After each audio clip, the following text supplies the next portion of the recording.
Bonjour à tous et merci à vous, mesdames, messieurs, de nous retrouver pour ce nouveau numéro de Droit de réponse, votre émission de débat et de décryptage des principaux titres parus dans la presse en semaine. De l'ABEAC cette semaine, réuni à Yaoundé le 11 juin dernier pour le comité de politique monétaire de la Banque des États de l'Afrique centrale, le gouverneur de cette institution a déclaré que la dévaluation du franc CFA n'était pas envisagée, démontant ainsi ce que Abba Mahamatoli a lui-même qualifié, je cite, de rumeurs entretenues par la presse et les réseaux sociaux. Fin de citation. Le gouverneur de l'ABEAC a étayé son propos par une étude comparative de la situation économique de la à celle de 1993, quelques mois seulement avant la dernière dévaluation du franc CFA. Le patron de la BEAC a également déclaré en marge de cette rencontre que ce n'est pas la France qui décide d'une politique monétaire en Afrique, c'était de façon souveraine que les 6 pays de la zone CEMAC avaient décidé de mettre en commun leurs réserves de change. Des propos qui rejoignent un peu ceux du président français Emmanuel Macron qui avait déclaré lors du dernier G5 Sahel que les pays qui ne se sentaient pas à leur aise dans la zone CEMAC n'avaient qu'à se retirer. C'est également Macron qui fera le 8 juillet dernier cette déclaration et remarque qui enflamme la presse et la presse cybernétique précisément et les réseaux sociaux. Le président français a déclaré en marge du G20 que le défi de l'Afrique était démographique, citer 8 enfants des familles africaines. L'actualité cette semaine en national, c'est aussi l'évolution de l'affaire Jean-Marie Benoît Bala. Dans une autre sortie effectuée cette semaine, les évêques du Cameroun ont donc réitéré leur position. Monseigneur Bala a été assassiné et le corps de ce dernier n'a pas encore été réceptionné par l'Église catholique. Il le sera après identification, précise donc la conférence épiscopale nationale. Autre précision faite par les évêques dans ce communiqué, le corps identifié par les évêques du Cameroun comme étant celui de Monseigneur Bala portait bel et bien des marques de violence. Nous reparlons donc de cette affaire dans cette édition de Droit de réponse. Mais vous connaissez le menu et le déroulement de cette émission. D'abord, un tour de revue de presse avec Flavien Dongo pour voir et comprendre comment est-ce que la presse a traité des sujets retenus. Bon dimanche à vous, Flavien. Bonjour Albertine et bonjour à tous les téléspectateurs à travers le monde. Merci à vous. On fait cette revue de presse. 2 sujets. À la une de notre édition de Droit de réponse, nous parlerons de ce franc CFA, l'avenir du franc CFA, mais également de l'affaire du décès suspect de Monseigneur Jean-Marie Benoît Bala. Je voudrais commencer par votre fin, l'affaire du décès de Monseigneur Benoît Bala. D'ailleurs, la Nouvelle Expression, combien d'autres journaux se sont intéressés sur cette affaire également cette semaine. Déjà, Info Matin de mardi a mis donc à sa une que les vrais résultats des autopsies étaient donc disponibles. Selon le quotidien, si le communiqué rendu public par le procureur Tamac reste dubitatif sur le résultat, que dis-je, le vrai résultat, les évêques, à travers notamment leur porte-parole, persistent et signent que Monseigneur Benoît Bala a été donc brutalement assassiné. De ce fait, les preuves seront dévoilées bientôt, affirme Monseigneur Samuel Kleda. Le même journal, dans son édition de mercredi, annonce que les évêques refusent de réceptionner le cœur de Monseigneur Benoît Bala, tout en qualifiant d'incendiaire et violent la dernière sortie, ou tout au moins le dernier communiqué de Monseigneur Samuel Kleda. Est-ce une sorte donc de surenchère, s'interroge Info Matin. Le journal ne répond pas à la question, mais précise que les évêques entendent d'ailleurs retirer donc le corps de Monseigneur Benoît Bala après l'avoir identifié fortement. Bien entendu, c'est ce qui est contenu dans le journal. Pour la Nouvelle Expression, dans le dernier communiqué des évêques, il est dit que l'Église catholique présente d'ailleurs son rapport de l'article rappelle que les prélats camerounais maintiennent bien sûr que le corps de Monseigneur Benoît Bala, qui est sorti de l'eau de la Sanaga, porte bien sûr des marques de violence, contrairement à ce que les experts d'Interpol ont laissé entendre, à savoir que l'hypothèse de la noyade est donc la plus probable. Cette guerre des communiqués par médias interposés permet donc de savoir que le gouvernement ou le programme des obsèques de Monseigneur Benoît Bala, donc le programme n'a pas encore été élaboré. C'est ce que précise d'ailleurs le journal. Le journal L'Info fait plutôt savoir que contrairement à ce qui circule sur les réseaux sociaux, faisant donc état d'une injonction venu de Rome pour stigmatiser la communication autour de la mort de Monseigneur Benoît Bala. Rome dénonce le faux communiqué attribué donc au Vatican. Selon une certaine presse, le Vatican aurait donc demandé aux évêques camerounais de respecter la conclusion des autorités camerounaises dans l'affaire de Monseigneur Benoît Bala. Or, précise le journal L'Info, le texte en question n'est qu'une lettre de condoléances envoyée aux fidèles par un évêque français qui accueille bien entendu des prêtres venant du diocèse de Bafia. Voilà du moins ce que la presse a pu donc évoquer dans le cadre de ce sujet, et c'était donc un sujet diversement traité par la plupart des journaux camerounais. Alors, autre sujet, le second en tout cas de cette édition de Droit de réponse, on parle bien entendu de la question du franc CFA. Le sujet a également été diversement traité par la presse. Le gouverneur de la BEAC, qui a accordé d'ailleurs une longue interview à la Nouvelle Expression, précise que ce n'est pas la France qui décide donc de maintenir les pays membres du franc CFA. Abbas Mahmat Toli fait savoir que cette sortie permet bien sûr aux Camerounais et bien entendu la population des pays membres de la zone CEMAC que la récréation est terminée. Pour lui, la France ne doit plus manipuler les Africains et que ce n'est qu'une rumeur. Il n'y aura donc pas de dévaluation du franc CFA. Le reporter de la Nouvelle Expression rappelle néanmoins que les explications du gouverneur de la BEAC font suite donc à la déclaration du président français Emmanuel Macron, qui lors d'une réunion du G5 Sahel a accusé les chefs d'État africains de la zone CEMAC de vouloir donc justifier leurs échecs politiques et économiques en jetant donc le sort sur la France du temps de François Hollande, et qu'il n'est pas donc de la France, bien entendu, de décider de la place des Africains. Donc sur le sujet, le journal Info Matin fait savoir que c'est donc la rumeur lancée par la France sur la dévaluation du franc CFA pour donc découvrir l'attitude bien entendu des Africains, une sorte de galop d'essai. Pour le gouverneur de la BEAC, il n'y aura pas de dévaluation du franc CFA. Il a toujours précisé dans les réactions venues d'Afrique. L'économiste camerounais Célestin Bédigui a d'ailleurs écrit à Emmanuel Macron, le président français, pour dire que les Africains ne se laisseront plus escroquer par la France. Pour l'économiste, la dévaluation du franc CFA, si elle est donc effective, les pays africains mourront donc de leur propre mort à la suite donc de tout cela. Et là, on parvient donc à lire cette interview avec notamment ce communiqué, avec bien sûr des précisions sur la question du franc CFA au Cameroun et même dans la zone CEMAC. Alors, il est dit, selon bien entendu ces derniers, qu'il faut simplement se mettre au travail pour avoir des résultats très attendus par les Africains. Voilà du moins comment est-ce que la presse a traité de ces questions cette semaine. Merci à vous, Flavien Ndongo, et bon dimanche une fois encore. Merci, meilleur à vous. Nous allons découvrir, mesdames et messieurs, le panel qui nous accompagne pour cette édition de Droit de réponse. Nous avons l'honneur et le plaisir d'avoir avec nous Monsieur Célestin Bédigui. Bonjour et bienvenue sur notre plateau. Mes hommages, madame, et bon dimanche à tous les téléspectateurs. Alors, vous êtes économiste émérite, vous êtes également homme politique, vous avez fait des études d'économétrie, je le dis très bien, je crois.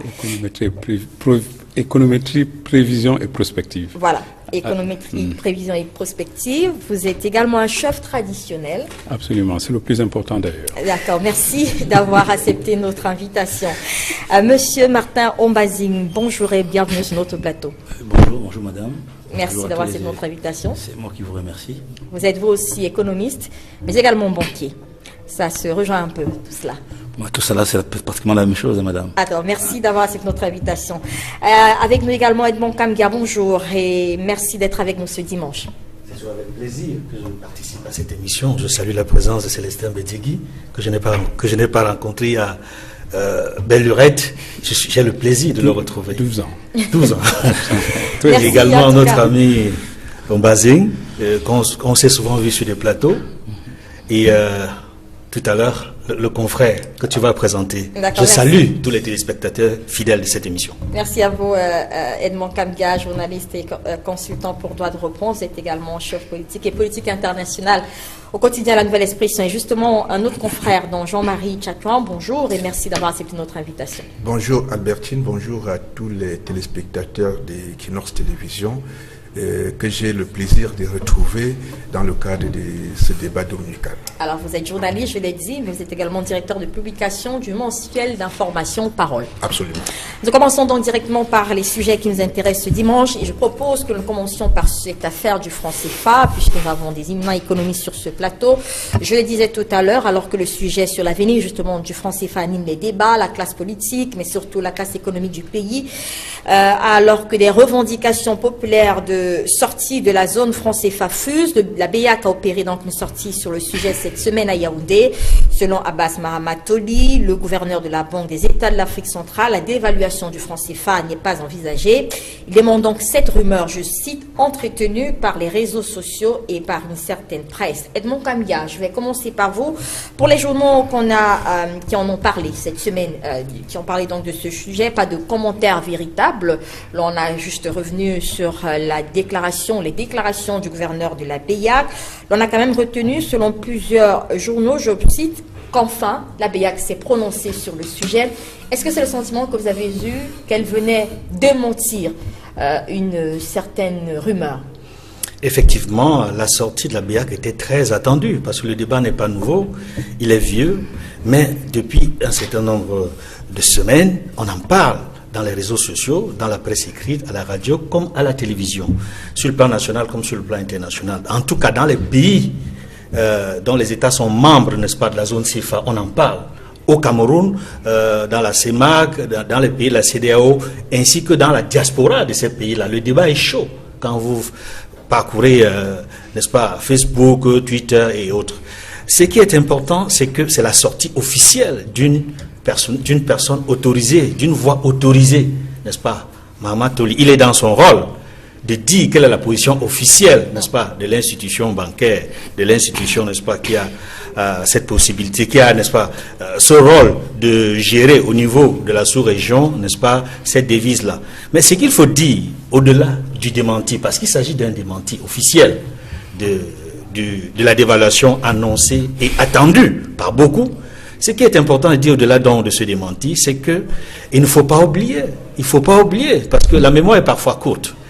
Il y a eu une évaluation en janvier 1994, et je me rappelle très bien que le discours officiel, n'est-ce pas, des États membres de la zone CFA, et même des responsables de ces institutions-là, était qu'il n'y aura pas la dévaluation. C'était le discours officiel, à la veille même de la dévaluation. Et voici un autre discours officiel, à la veille de ce que certains attendent comme étant une autre dévaluation, où on dément la possibilité d'une dévaluation. Si je m'en tiens simplement à ce lien que je fais par rapport au passé, j'ai de bonnes raisons de croire qu'il y aura possiblement, c'est-à-dire il y a une possibilité qu'il y ait dévaluation, puisque ça avait été démenti à la veille également la dernière fois. Mais il y a également une autre hypothèse.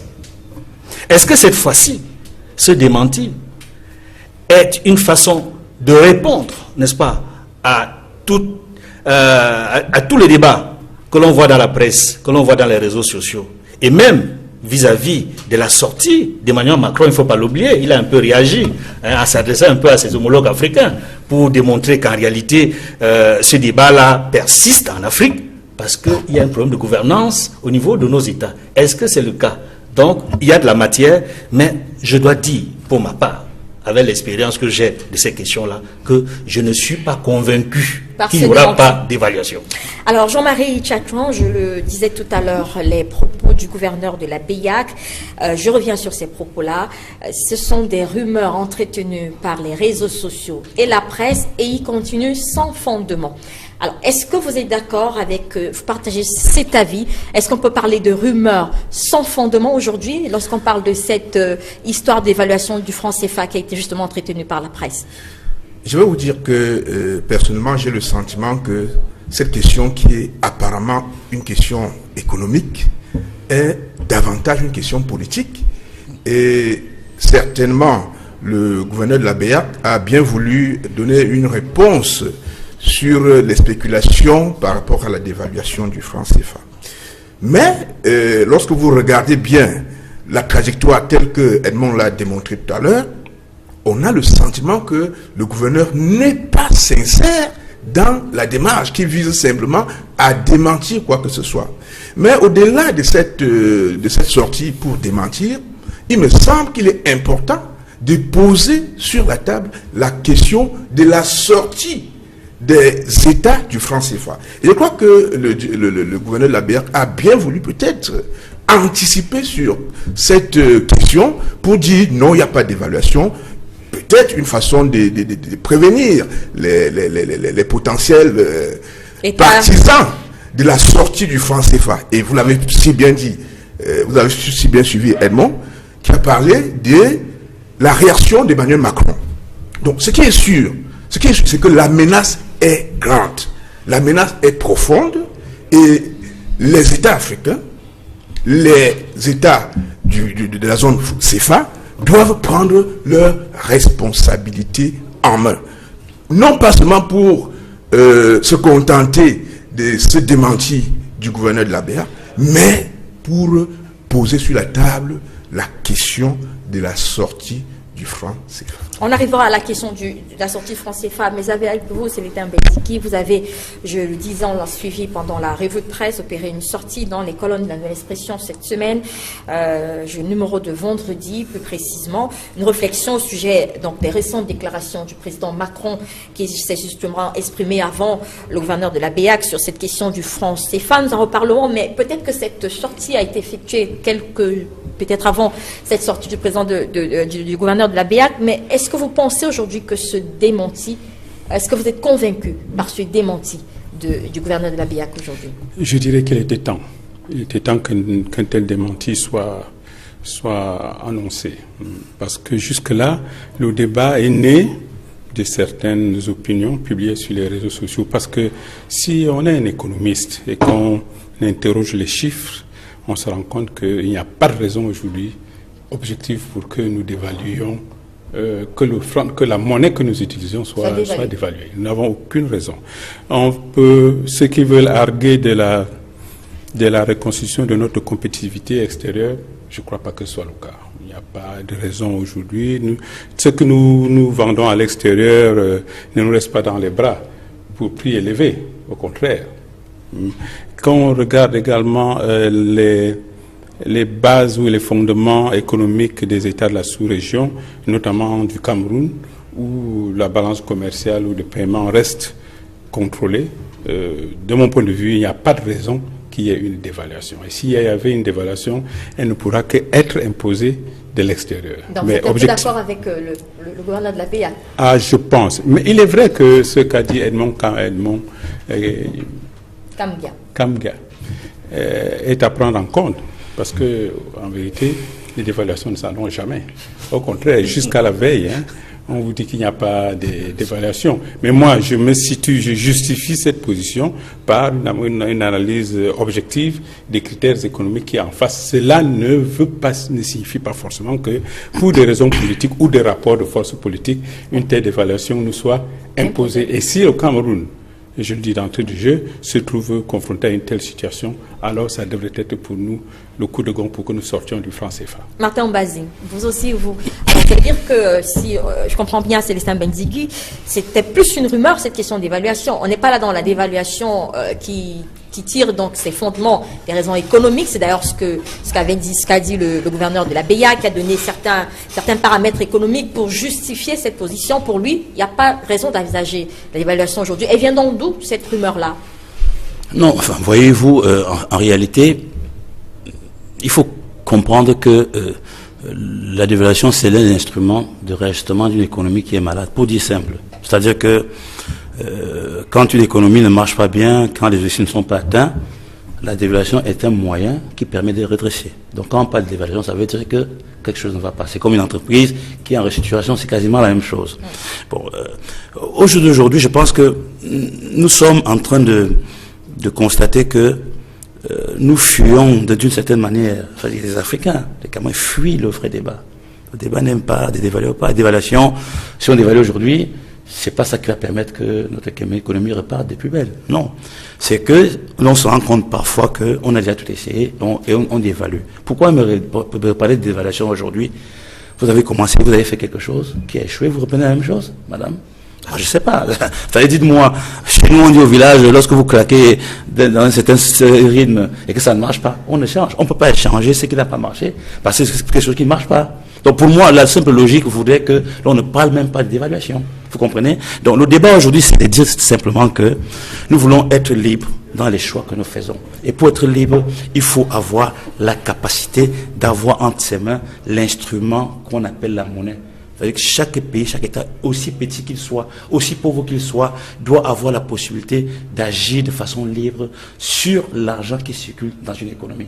Pour l'instant encore, je ne me trompe certainement pas, les pays africains, le Cameroun en particulier, ils n'ont pas cette liberté. La preuve, aujourd'hui nous perdons pratiquement, je crois, je n'ai pas des tests bien précis, près de 1 point de croissance depuis qu'il y a cette histoire de monnaie. Vous savez ce que veut dire la monnaie? L'économie locale, la petite économie, où vous ne pouvez rien acheter aujourd'hui parce qu'il n'y a pas de monnaie. Vous vous imaginez quand même, on ne peut rien acheter aujourd'hui. Si vous prenez 10 petites filles qui vendent des arachides et que vous avez 500, elles loupent un montant très important de chiffre d'affaires parce qu'il n'y a pas de monnaie. Alors un pays libre peut voir une situation comme celle-là, monétairement parlant, durer pendant plus d'1 an, madame. Donc le véritable problème, c'est qu'à un moment donné, on nous parle toujours des dévaluations, on nous parle toujours des choses qui ne nous avancent pas, alors que la réalité des problèmes aujourd'hui, c'est que les Africains doivent prendre à bras le corps les problèmes économiques qui sont les leurs, qui sont en phase avec leur vécu et leur environnement, et non plus être tout le temps en train de subir au lieu d'anticiper. Et justement, à ce propos, toujours avec Célestin Benzigui, le gouverneur de la BEAC fait savoir que ce n'est pas la France qui impose une politique monétaire aux pays de la zone CEMAC. J'imagine qu'il rejoint là le président Macron, qui estime qu'on ne veut plus faire partie de cette zone, de partir tout simplement. Quel est votre avis sur la question? Oui, je pense que sur ce point, le président Macron est de mauvaise foi, au sens où la monnaie CFA que nous utilisons aujourd'hui est adossée à des accords qui ont été signés entre les dirigeants de nos pays et la France, où dans le cas du Cameroun, elle prétendait nous donner l'indépendance alors qu'elle ne nous donnait pas l'indépendance. Le Cameroun n'a pas reçu son indépendance de la France. Le Cameroun a reçu son indépendance de la fin de l'ONU. L'indépendance de la France. Le Cameroun a reçu son indépendance de la fin de l'ONU. Oui. Alors, d'ailleurs, la guerre qu'il y a eu au Cameroun, ou le massacre que la France est autorisée à faire, est tout à fait injustifié. Peut-être que de notre côté aussi, il y a eu une erreur stratégique. À rigueur, on n'avait qu'à aller camper devant l'ONU pour demander à l'ONU de mettre fin à la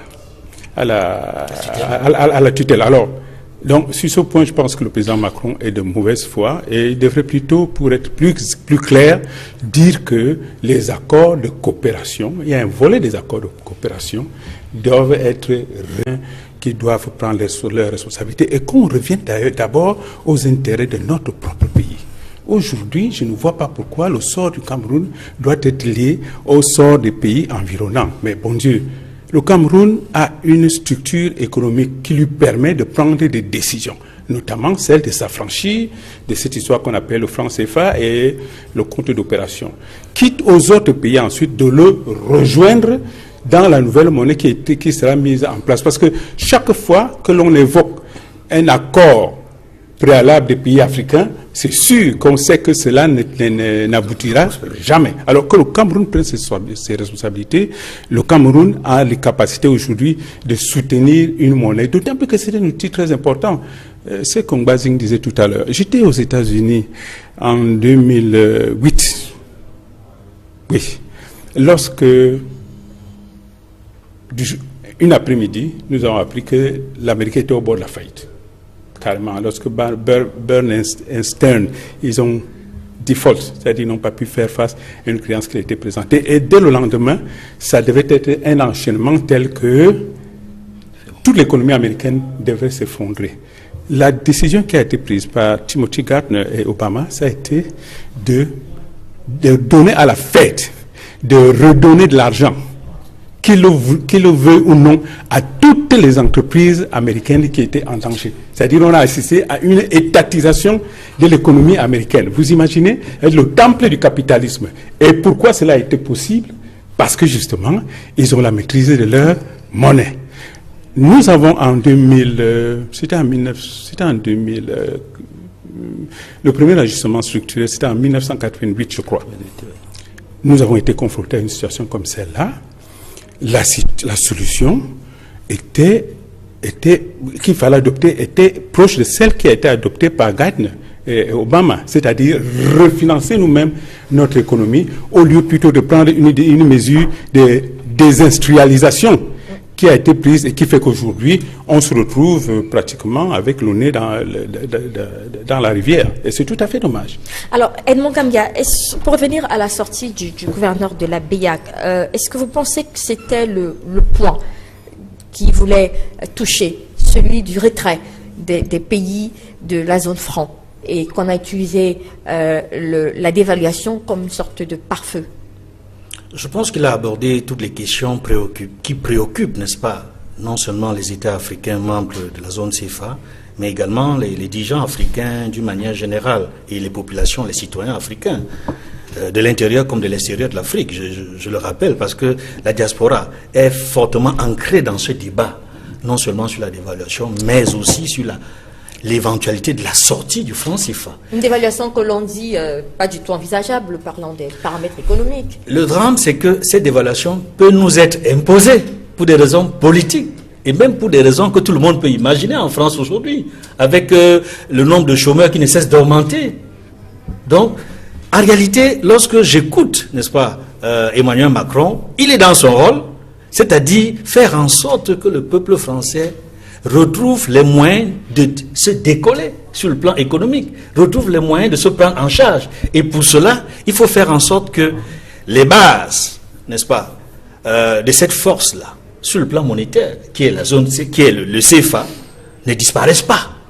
Et vous savez, et quand je dis que Mahamat Abbas Solih a répondu à toutes les questions qui préoccupent, n'est-ce pas, ceux qui s'intéressent à la question, c'est qu'il a évoqué le fait que ce n'est pas la France qui impose une politique monétaire, qui impose aux États de faire ceci ou cela. Mais en réalité, c'est parce que les États africains de la zone CFA sont libres de sortir de la zone. Mais il faut être courageux pour en sortir. Il faut être prêt à subir les conséquences. Je pense que finalement, la monnaie, nous le savons tous, c'est un élément de la souveraineté. C'est un instrument fort. Et on le voit, les pays africains, pour l'essentiel, qui ont pu se doter d'une monnaie. Il y en a qui sont devenus de grands pays et de grandes puissances. Prenez l'Algérie, prenez l'Afrique du Sud, c'est-à-dire, prenez le Nigeria. En fait, les grandes puissances africaines, si vous observez, ont chacun leur monnaie. Leur monnaie ne dépend pas de l'ancien pays colonisateur. Ça, c'est la première chose qu'il faut observer.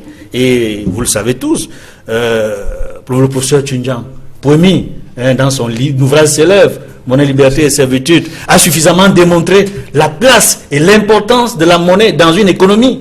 C'est dire quoi, en réalité? Aujourd'hui, le débat sur la dévaluation est une opportunité pour les pays de la zone CFA de poser sur la table les vrais problèmes et d'envisager la possibilité de se doter d'une monnaie commune pour ces pays-là qui sont concernés par la zone CFA, une monnaie africaine.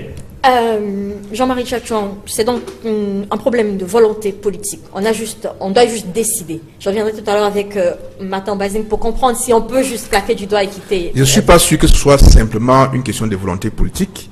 Je crois qu'il y a aussi que les États africains et leurs leaders doivent s'affranchir, n'est-ce pas, des relations, des rapports de soumission qui existent entre eux et, n'est-ce pas, la France. Parce qu'effectivement, si vous décidez de sortir du franc CFA, par exemple, vous savez très bien que l'économie tient le politique.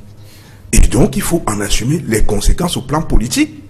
Donc, tant que, je crois que cette question de la souveraineté monétaire ne peut pas être objectivement réglée tant que la question de la souveraineté politique et totale est réglée. Je crois que pour avoir le courage de prendre une telle décision, il faut que les initiateurs, d'abord qu'il y ait une solidarité entre les États, et puis qu'ils s'affranchissent de tous ces rapports de soumission, qu'on cesse d'aller faire allégeance au président français, qu'on cesse, n'est-ce pas, qu'on mette un terme à ces accords cachés, à ces accords, si vous voulez, secrets, qui existent entre la France et les pays africains et qui sont entretenus par les chefs d'État africains qui se succèdent au pouvoir. Alors donc, Martin Bazin, quand Emmanuel Macron dit si on ne se sent pas à son aise dans cette zone, on peut partir, il sait très bien que ce n'est pas facilement faisable comme ça. Non, ça c'est... Enfin, moi je pense que M. Macron travaille pour la France. Oui. Bon, à partir du moment où j'ai dit ça, tant pis pour nous, si ceux qui travaillent pour nous ne travaillent pas pour nous. Vous comprenez?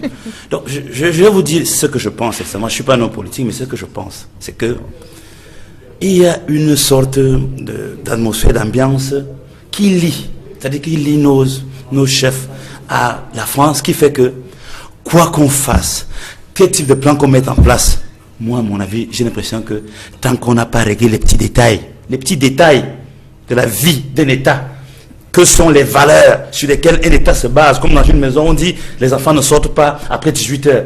Tant qu'on n'a pas réglé ces petits problèmes-là, ceux qui sont de l'autre côté en profitent.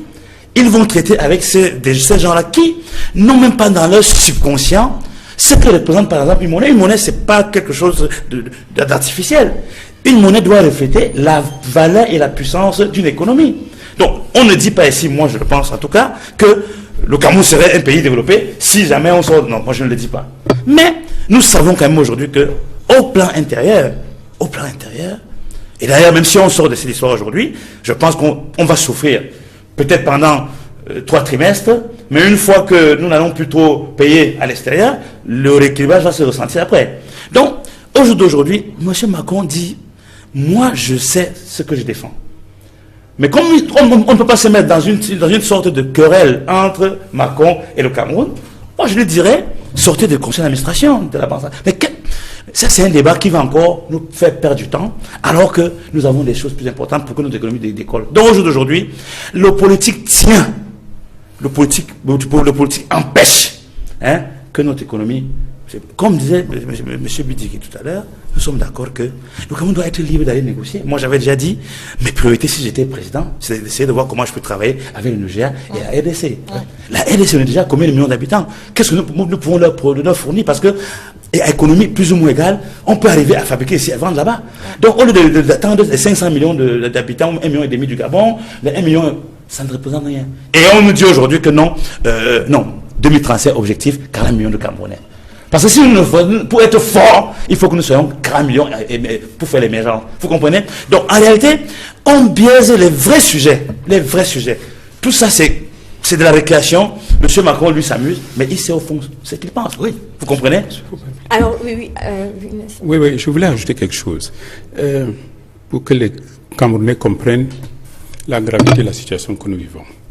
Le mécanisme du franc CFA a été mis en place par la France après la Deuxième Guerre mondiale ou au moment de nos indépendances en s'inspirant du mécanisme qui avait été mis en France par le régime nazi de Hitler quand ils avaient envahi la France et ils tenaient absolument à contrôler la production des richesses de la France. C'est un mécanisme nazi qui a été appliqué aux pays africains pour bien établir leur subordination par rapport à la France. Et ça, on le dit sans émotion, mais rationnellement, en disant qu'aujourd'hui, 50 ans, 60 ans après, il est temps que nous accédions à la maturité, à l'émancipation monétaire en ayant notre monnaie. Et moi, à la différence de ce que dit mon ami en face, je ne veux pas faire dépendre ça par un accord avec d'autres partis, d'autres pays. S'ils veulent, ils nous rejoindront.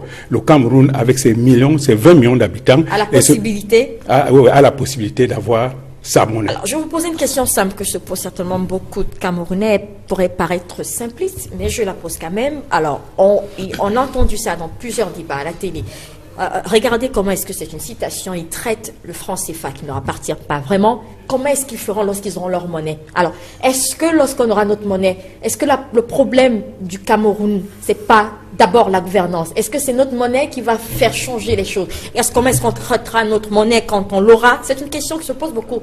Les Camerounais qui écoutent cette émission, qu'est-ce que ça va changer? Écoutez, je pense que ça nous responsabilisera. Vous voyez, souvent dans les familles, lorsqu'on atteint la maturité, le père te dit, vraiment, tu ne vas plus rester là.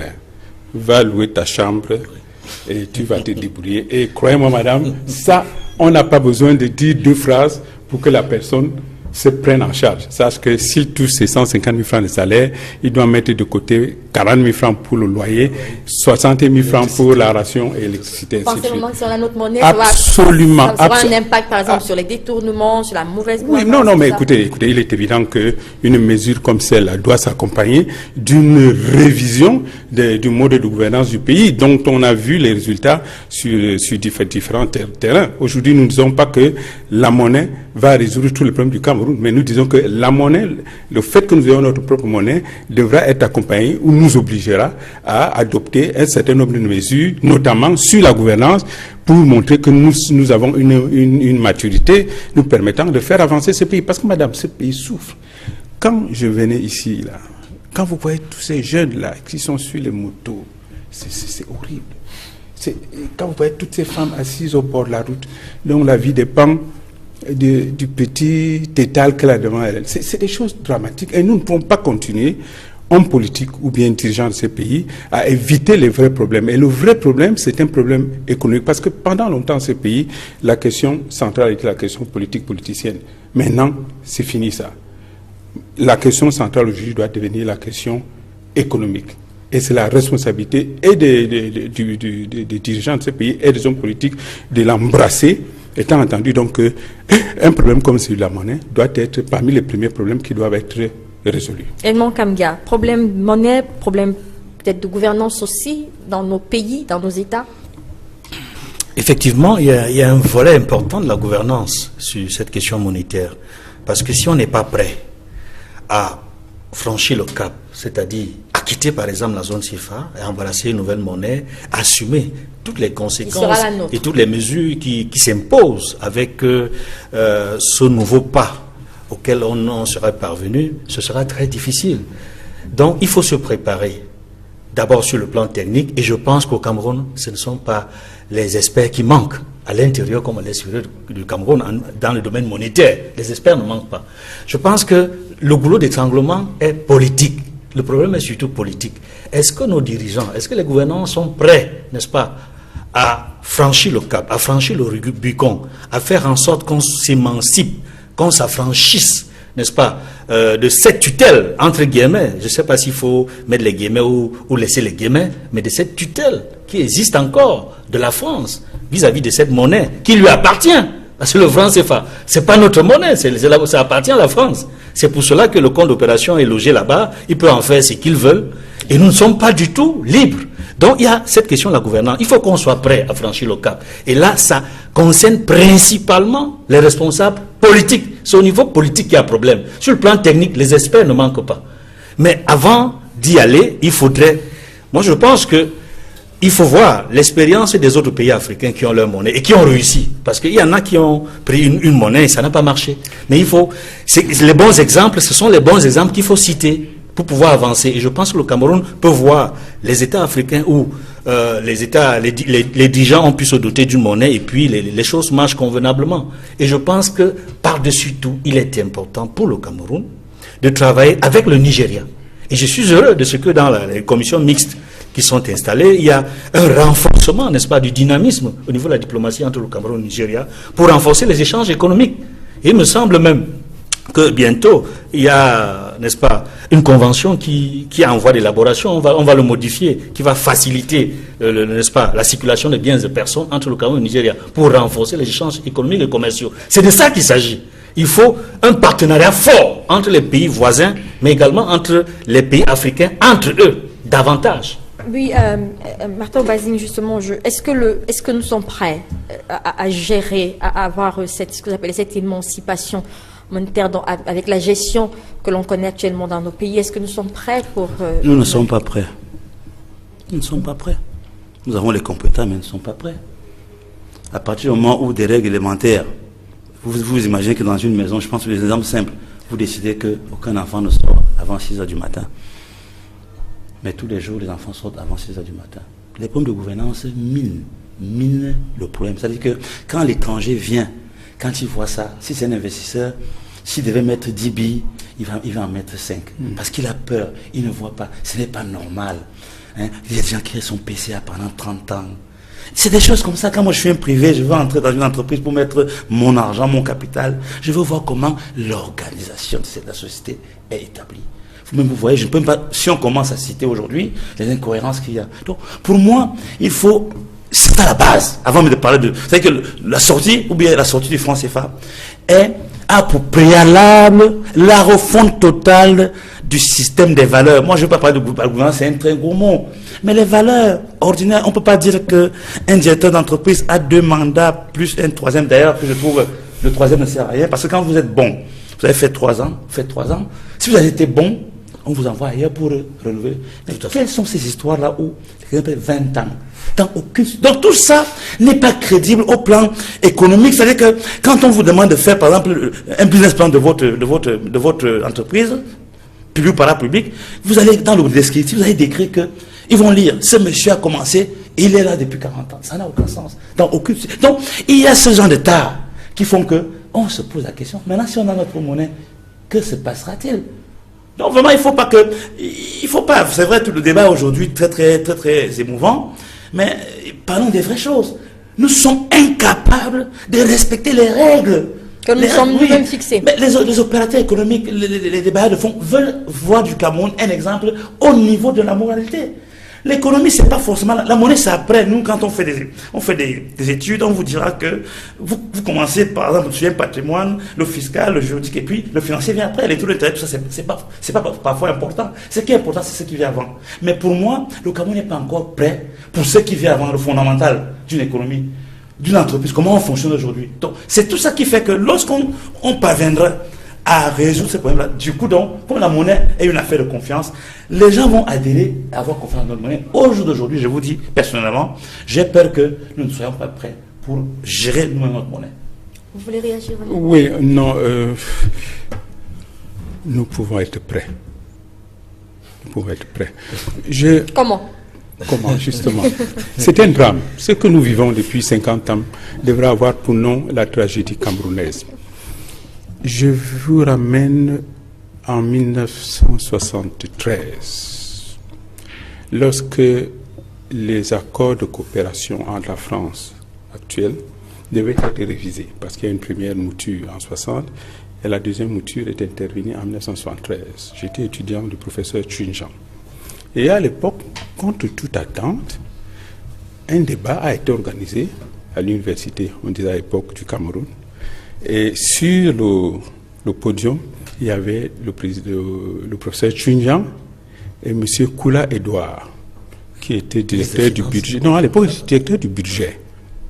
Et nous étions dans l'amphi, ça s'appelle l'amphi 300, l'amphi 300 à l'époque. Et ça avait été vraiment une soirée extraordinaire. Alors, après la conférence, le lendemain, le professeur Chunjan a reçu un appel. On lui demandait, est-ce qu'il croit qu'il est plus intelligent que les personnes qui ont signé cet accord-là? À la fin de l'année, on l'a affecté ici, à Douala, pour qu'il se suicide. Donc, c'est une tragédie. Ce n'est pas... Voilà. Ce dont nous avons... ce à quoi nous avons à faire face aujourd'hui n'est pas un jeu de billes.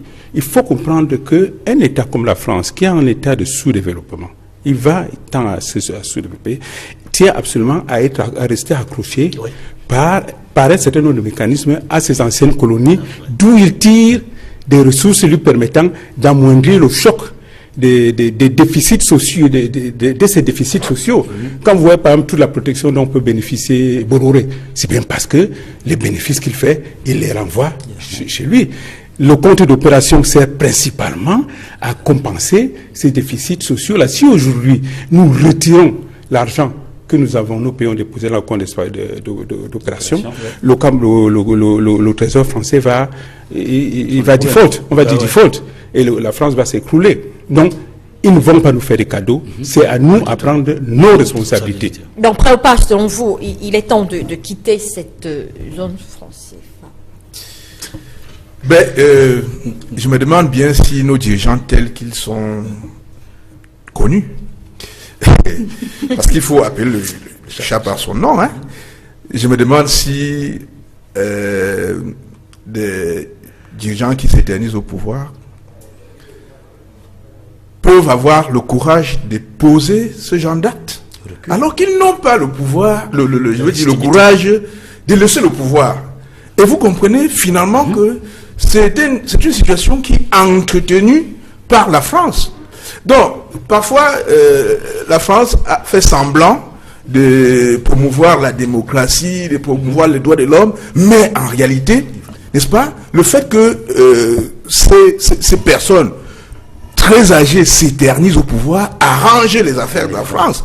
Parce que pour avoir le courage d'oser, je crois qu'il faut être aussi un peu jeune. Si vous avez 80 ans, 82, 84 ans, pourquoi encore oser? Autant mieux attendre vos derniers jours là où vous trouvez. C'est ça qui est la question.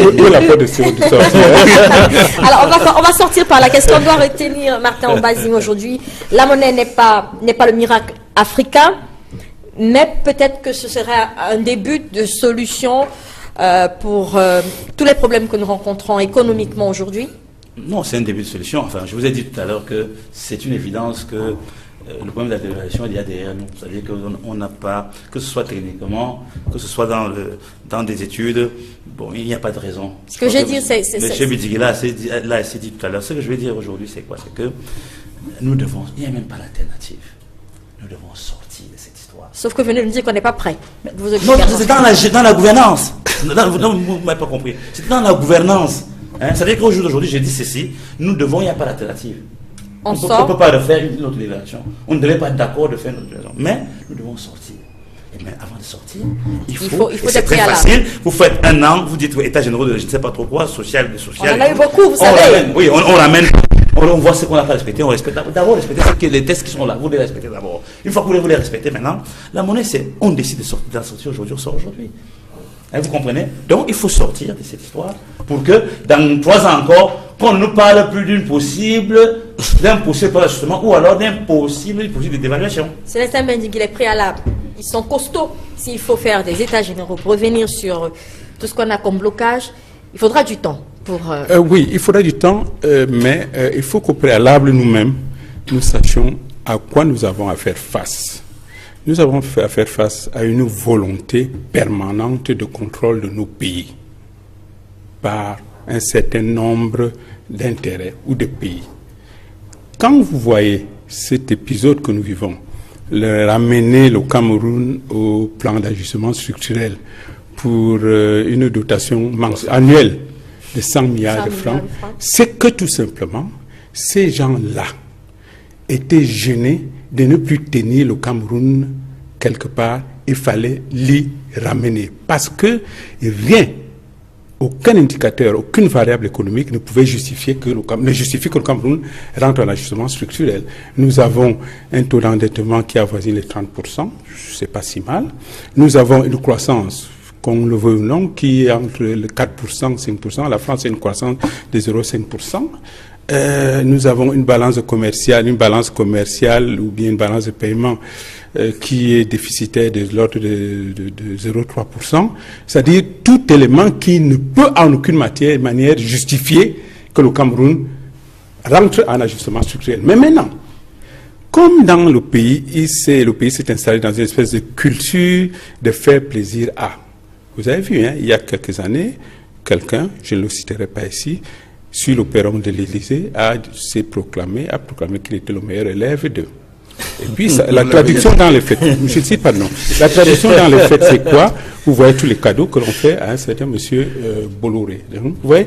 Et le dernier étant que nous, on s'est endettés pour construire notre port. Nous avons géré un port ici pendant 50 ans. On finit de s'endetter pour gérer notre port. Et voilà ce monsieur qui sort tout à coup du bord, on dit que c'est lui qui va le gérer. Pourquoi ça? Attendez que je vais finir. Oui. Ça, c'est le cadeau à la France. Les APE, l'Union européenne se présente à notre porte pour dire qu'il faut qu'on lui ouvre l'entrée de notre marché, quitte à ce que ça tue nos industries naissantes. Qu'est-ce qu'on fait? On préfère se détacher du troupeau des autres pays de la sous-région. On signe ça. Entre le 24 décembre dernier, Madame Lagarde vient, elle voit qu'il y a un problème de tension de trésorerie. plutôt que d'adresser, comme on dit, le vrai problème, parce que le vrai problème, c'est celui du paiement du service au service de la dette, qui est maintenant de 727 milliards de francs, alors qu'il y a 3 ans, il était égal à la moitié. Et cela est dû tout simplement parce que le ministre des Finances fait des coûts. Il privilégie les modes d'endettement les plus onéreux dans lesquels il perçoit lui-même quelque chose. Parce que quand c'est une déclaration qui vous engage. Allez-y. Alors, vous voyez, non, mais ça, je le dis. Alors, quand vous voyez que, vous savez que pour financer avec des fonds extérieurs une économie, il y a les dons qui sont à un taux 0%, il y a les prêts concessionnels qui sont à 0,5%, 1,5%, il y a les prêts, les pré-projets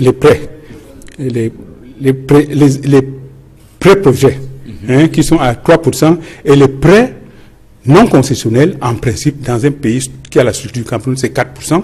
Mais quand à côté de ça, vous voyez que pour faire un endettement, prendre les prêts non concessionnels, on s'en va chercher des eurobonds à 9,6%. Il y a 5 points là, 5 points d'intérêt. Ces intérêts-là, ils sont perçus et reversés, vous pouvez imaginer où. Alors, c'est ça. Là, on a fait également cadeau on fait cadeau à des personnes comme ça. Là, on s'est dit non, il faut faire attention. On a fait cadeau à la France, on fait cadeau à l'Union européenne, on fait maintenant cadeau à nouveau au Fonds monétaire national. Ça ne va pas tout. Alors, madame, les préalables que vous demandez, c'est d'abord la prise de conscience par les Camerounais de ce que l'équipe qui est en place a certainement fait. Disons qu'ils ont fait ce qui pourrait être le mieux. Mais malheureusement, on dit en bantou, en langue bantou, que quand tu es perdu dans la forêt et que tu cherches le chemin pour aller au village, tu arrives 2 fois au pied du même arbre, ça veut dire que tu es perdu. Alors, je veux que le président de la République prenne conscience de ça, à défaut de renouveler l'équipe qui l'entoure. Et d'ailleurs, je ne vois pas l'équipe économique qui l'entoure, parce que quand vous regardez dans les autres grands pays, on sait très bien quelle est l'équipe économique du président. À un moment donné, nous avons eu Onarené, nous avons eu Dioro, il y avait des interlocuteurs. Maintenant, je ne sais pas, il n'y a personne. Au niveau du Premier ministère, je ne sais pas, il y a deux agrégés là-bas, je ne sais pas à quoi ils font, sinon de la simple administration. Aujourd'hui, il y a un énorme déficit d'expertise à ce niveau-là, et c'est eux qui nous entraînent là où ils vont. Si le président ne peut pas revoir le casting de ceux qui ont en charge le dossier économique du pays, je pense que il faudrait peut-être que lui-même tire la conclusion qui pourrait s'imposer. Merci à vous d'avoir réagi sur ce sujet. On va passer au second de ce jour. Je reparlais donc de ce décès suspect de l'évêque de Bafia. C'est un sujet qui a également fait la une de la presse cette semaine, largement traité par les journaux.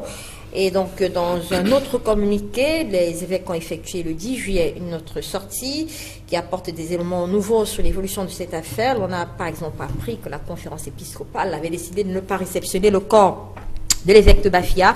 À ce sujet, Edmond Kamga, la nouvelle expression, a titré l'Église catholique présente son rapport. Ailleurs, on a lu les évêques refusent de réceptionner le corps. Qu'est-ce que vous avez pensé du traitement fait par la presse cette semaine sur cette actualité? Je crois que la presse camerounaise, notamment les médias privés, rendent compte de manière régulière, quotidienne, et parfois hebdomadaire pour les hebdomadaires, d'une situation réelle qui est tragique, et qui a commencé depuis qu'on a retrouvé le corps de l'évêque de Bafia, Monseigneur Jean-Marie Benoît Bala, qui a disparu et qui, selon l'Église, a été brutalement assassiné. Et selon le procureur général après, n'est-ce pas, la cour d'appel du centre, Jean-Fils Tabac, qui parle dans son communiqué qu'il n'y a pas de trace de violence et que malgré tout les enquêtes sont en cours. Donc il y a un certain nombre de choses qui ne sont pas très claires. En tout cas, il y a une véritable contradiction entre le discours de l'Église catholique du Cameroun et ceux qui sont en charge des enquêtes, des investigations.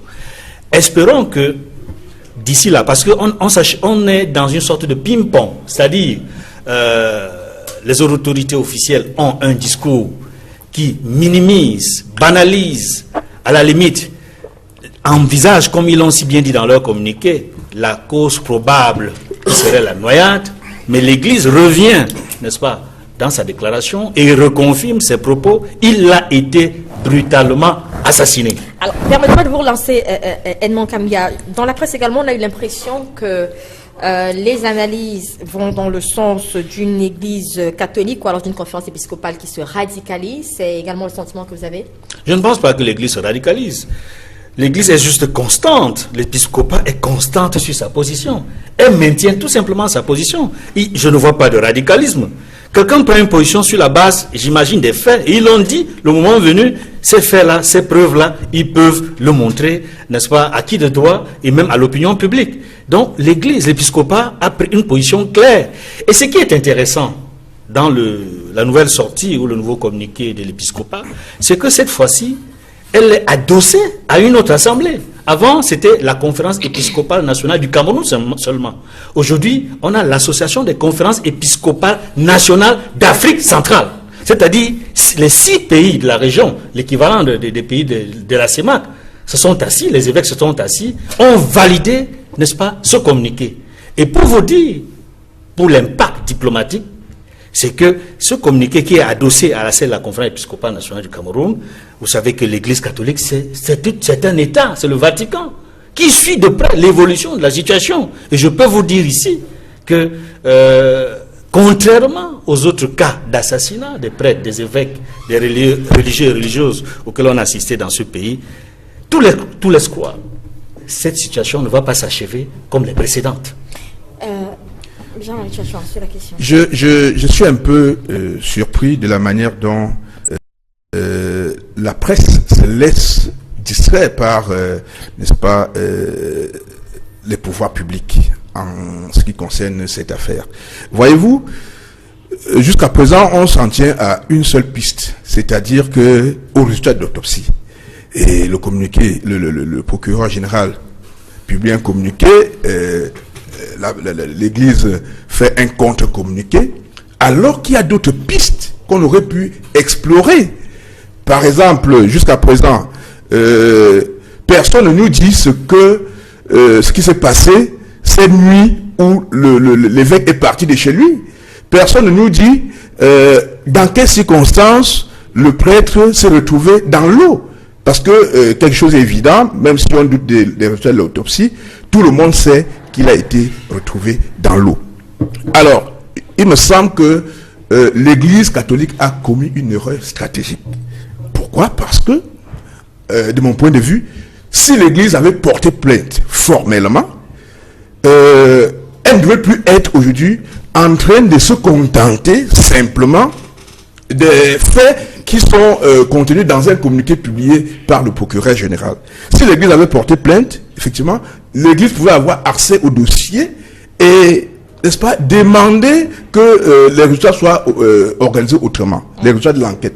Donc, pour l'instant, je plains beaucoup l'Église parce que, de tout ce que l'Église dit pour contester le communiqué du procureur général, je suis désolé, on n'a pas encore vu les preuves.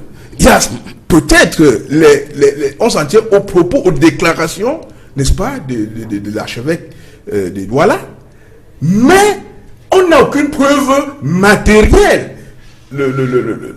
L'épiscopat nous dit qu'ils ont vu le corps qui était qui avait des traces de violence. C'est une déclaration. Or, si l'Église avait entrepris une démarche de départ en portant plainte, on pouvait avoir les preuves de cette violence sur le corps. Bon, maintenant qu'on a procédé à 2, 3, 4 autopsies, avec toutes les manipulations qu'il y a sur ce corps, quels sont les éléments qui vont nous permettre effectivement de se rassurer qu'au moment où on sortait le corps de la mère, il y avait des traces de violence? Nous n'avons même pas pu avoir de la part de l'Église la simple photo, une simple image du corps avec les traces de violence. Donc, je crois que, comme je l'ai dit, il y a eu une erreur stratégique de mon point de vue.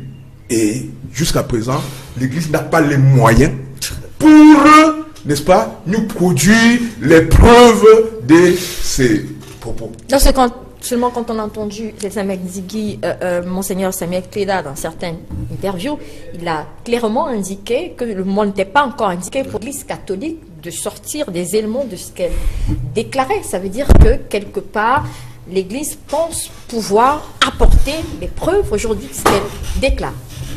Oui. Encore que, je vois dans cette histoire de Monseigneur Benoît Bala que je connaissais, et d'ailleurs je dois vous dire que Le corps a été, je vis chez moi à Monatello pour la Sandaga, et le corps a été retrouvé à en amont de chez moi. C'est la dernière crique qui a sur la Sandaga avant la mienne. Ça fait qu'elle aurait bien pu se retrouver, le corps, il aurait bien pu se retrouver dans la crique qui est devant mon domicile, et je crois que j'aurais été un bon client pour vous à cette occasion. Mais vous êtes là aujourd'hui. Alors je dis, mais je suis, c'est-à-dire c'est une histoire qui suscite la plus grande confusion, parce que il y a un mélange de rôles là.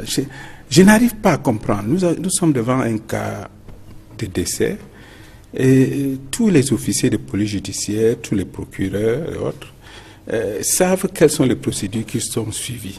Il y a l'enquête de police, ensuite le procureur s'est saisi du dossier, il prononce sa position, un non-lieu, ou bien il dit non, il y a meurtre, et puis ça continue. Là, je ne sais plus où on est là maintenant. Je suis très très gêné par tout ce qui se passe. D'autant plus que il y a ici une confrontation entre deux pratiques. Et malheureusement, et là, le gouvernement est pris à son propre piège. Son propre piège, pourquoi? Parce qu'on est dans un pays où, quand il y a un cataclysme ou quand il y a un drame, on essaie toujours de cacher la vérité. Toujours. Il y a un accident comme à Edea, à Zeka, il y a eu 200 morts. Moi, je suis allé voir cette histoire. J'ai vu ces wagons qui étaient dans ces petits ravins. Quand on m'a dit qu'il y a eu 118 morts, vraiment, j'ai dit, oh. Bon, on a continué à dire officiel. Même lorsqu'on a rendu public le rapport, la page, la rubrique qui manquait, c'était le nombre de morts et leur nom, dans ce fameux rapport final qui a été publié dernièrement. Il y a cette culture-là, la culture de la dissimulation. Alors, parce qu'on croit, ça date depuis longtemps, parce qu'on croit que de cette manière, l'opinion ne va pas s'émouvoir.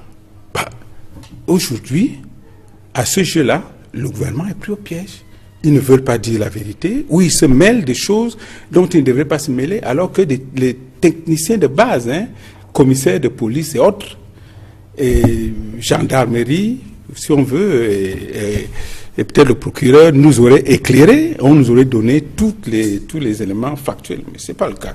Alors, est-ce qu'il y a intérêt à ce que la vérité ne soit pas sue? Je ne sais pas.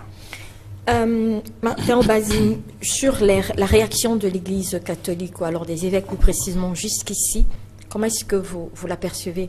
Vous présentez-vous aussi peut-être une erreur stratégique de procéder par simple communiqué aujourd'hui?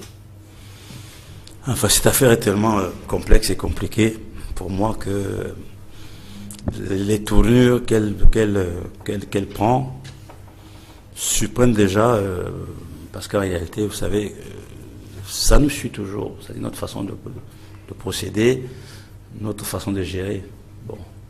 D'aucuns vous diront que pourquoi est-ce que ça crée autant de remous, alors que par le passé, il y a eu des gens qui sont ici. Donc en fait, ça nous suit toujours. Et on parle de gouvernance. C'est la gouvernance, c'est pas autre chose. Donc vraiment, moi je ne suis pas un expert. Vraiment, Monseigneur Bala, d'ailleurs, il a été mon professeur au séminaire Saint-Thérèse en Voulé à l'époque. Que son âme se repose en paix. Tout ce qu'on est en train de faire là, vraiment. Vous pensez que vous pensez on serait passé sur l'affaire déjà? Non, vraiment, si on voulait que la vérité soit étalée sur la place publique, on l'aurait déjà fait depuis. Je veux dire que une justice, c'est très important, un pays, la justice. Un pays où la justice, où il y a des hésitations, parce que là c'est un problème d'hésitation. Et puis bon, je ne vais pas entrer dans les aspects purement techniques et autres, mais ça démontre que il y a quelque chose qui ne va pas. C'est-à-dire que dans la pratique de la justice au Cameroun, il y a quelque chose qui ne va pas, parce que sous d'autres cieux, c'est une affaire en moins d'une semaine. On avait déjà des rapports, des rapports de communication, des rapports par le procureur. Mais quand on met 3 semaines, 4 semaines, et puis après qu'on dise que, et puis maintenant c'est Monseigneur Keda qui dit, moi je pense que c'est un cirque vraiment qui désole encore une fois plus l'image du Cameroun. Edmond Kamga, certains ont commenté en disant que l'Église catholique ou à la conférence épiscopale, enfin un peu trop, qu'il était peut-être temps de collaborer avec les pouvoirs publics, tous ceux qui mènent l'enquête pour trouver la vérité, mais pas de ce bras de fer auquel on assiste depuis quelques jours. Quel est votre avis sur la question? Je ne comprends pas le sens de cette façon de voir les choses, c'est-à-dire collaborer, que l'Église collabore avec le gouvernement, dans quel sens? collaborer pour valider la thèse officielle de la noyade ou pour autre chose. Moi, je suis pas d'accord avec Jean-Marie Tchatchoua, mon ami et confrère, lorsqu'il dit que l'Église a comme une stratégique. Vous ne savez pas ce qui se passe au sein de l'épiscopat. Vous n'êtes pas dans leur stratégie. Quand vous lisez, parcourez encore leur deuxième sortie, le deuxième communiqué, par rapport aux preuves éventuelles qui peuvent être présentées le moment venu. Non, en fait, je voudrais dire ceci. L'Église catholique n'a rien exclu comme hypothèse, comme possibilité de revendiquer jusqu'au bout, c'est-à-dire la vérité dans cette affaire. Tout à l'heure, vous insistiez sur le fait que pourquoi l'Église n'a pas porté plainte. Elle a encore le temps de porter plainte. Qui vous dit que cela ne fait pas partie de sa stratégie? Au cas où au cas où il y a blocage total. Donc, c'est encore possible de porter plainte. Vous savez, je rappelais tout à l'heure même que l'Église catholique, c'est une institution divine. C'est également une institution humaine. Et c'est la raison pour laquelle je disais tantôt qu'il y a un État derrière l'Église catholique. Et quand on tient compte du fonctionnement d'un État, il y a des manières de faire dans un État. Parce que ici, au-delà du fait que l'Église catholique, qui est au Cameroun, a une hiérarchie, il y a le fait que cet épiscopat camerounais, qui répond au nom de l'Église, a un devoir, non seulement vis-à-vis des fidèles. D'abord, ceux qui sont directement concernés, c'est les fidèles du diocèse de Bafia. Nous ne l'oublions pas. Ceux qui pleurent, qui sont les plus endeuillés aujourd'hui, c'est le diocèse de Bafia. Et au-dessus d'eux, c'est l'ensemble des fidèles de l'Église catholique qui est au Cameroun. Et au-dessus du Cameroun, il y a l'État du Vatican qui travaille sur le plan diplomatique avec l'État du Cameroun. Donc il faut voir dans cette affaire plusieurs couloirs. Il y a un couloir diplomatique. Il y a un couloir, comme ça se passe en ce moment, des enquêtes administratives. J'allais dire, le ping-pong que vous observez entre les communiqués du procureur général et puis de l'autre côté la réaction de l'épiscopat. Mais qui vous dit que demain, il n'y aura pas la déportation, j'allais dire le transfert de ce débat sur le terrain judiciaire? Parce que ce n'est pas exclu du tout. Ce que je veux dire, c'est que en réalité, le timing est important dans cette affaire. Parce que si vous portez plainte, alors que les traces, les preuves ont déjà disparu, vous n'aurez pas d'armes pour vous défendre. Je veux dire, M. Biziki a parlé tout à l'heure du procureur. De procédure. Alors, le procureur de la République n'est pas indépendant. Les policiers qui mènent l'enquête ne sont pas indépendants. Ils sont au service de l'État. Ils représentent l'État. Et je suis surpris, si vous voulez, de la surprise de l'Église. Parce que l'Église connaît bien l'État. L'Église est censée savoir que la vérité ne viendra pas de l'État. L'Église aurait dû prendre les dispositions pour anticiper sur une éventuelle manipulation de l'État par rapport à la vérité. C'est de ça qu'il est question. Quand vous avez une affaire comme celle-là, et vous saisissez par exemple un juge d'instruction, sur le plan de l'organisation judiciaire, le juge d'instruction n'est pas hiérarchiquement soumis à qui que ce soit. Il est indépendant. Mais si vous laissez l'affaire au ministère public, c'est l'État qui s'est auto-saisi. Donc l'État mène son enquête et rend compte à sa hiérarchie qui lui donne la conduite à tenir. Et je peux vous rassurer que même pour que ce communiqué soit signé par le procureur général, il faut que le procureur général ait l'ordre de la chancellerie. Oui. Donc vous comprenez, si vous êtes l'Église catholique dans un contexte comme le nôtre, avec tous les antécédents, et vous permettez de dire que bon, voilà, vous croisez les bras, vous attendez l'État va vérifier, va nous apporter les preuves, nous avons les preuves, mais nous attendons que l'État nous dise la vérité. Pour moi, ça paraît un peu surprenant. Donc, l'Église catholique, à mon sens, aurait pu faire mieux que ce qu'elle est en train de faire. Et c'est ça, Benzigui, lorsque les évêques, par exemple, font savoir qu'ils n'ont pas réceptionné le corps, qu'ils ne le feront qu'après identification, est-ce que vous n'y voyez pas, vous, de la radicalisation? Oui, c'est sûr que c'est une posture radicale, quoi qu'on dise.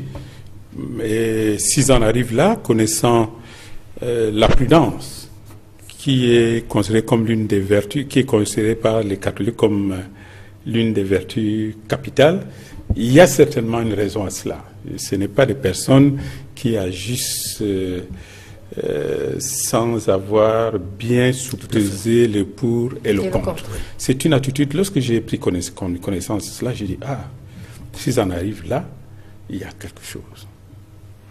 La question qu'on peut également se poser en temps basing, c'est pourquoi aujourd'hui, il y a eu beaucoup de meurtres non élucidés, des membres du clergé qui ont été assassinés. Mais on est un peu surpris quand même par cette posture de l'Église, cette constance dans à faire la lumière sur ce décès. On peut se demander qu'est-ce qui a changé depuis ces années-là. Je poserai la question également à Edmond Kamgia, qui a une bonne connaissance de l'Église catholique. Mais déjà, vous, est-ce qu'on peut quand même se poser, c'est la qualité des hommes à la tête aujourd'hui, par exemple, de la conférence épiscopale, Monseigneur Samuel Cléda. Qu'est-ce qui a changé? C'est le meurtre de trop. Il fallait qu'on atteigne un jour le Rubicon. Qu'est-ce qui justifie aujourd'hui d'avoir cette position tranchée de l'Église? On a vu des meurtres qui n'ont pas été élucidés, ça n'a pas fait autant de bruit. Non, je pense certainement qu'il y a ce côté-là des hommes qui occupent, vous savez, l'Église et la politique marchent main dans la main. Et le fait que le président soit aujourd'hui, vienne du littoral, ça n'a pas la même connotation que lorsque c'est un président qui vient de Yaoundé. Donc c'est déjà un premier point qu'il faut relever.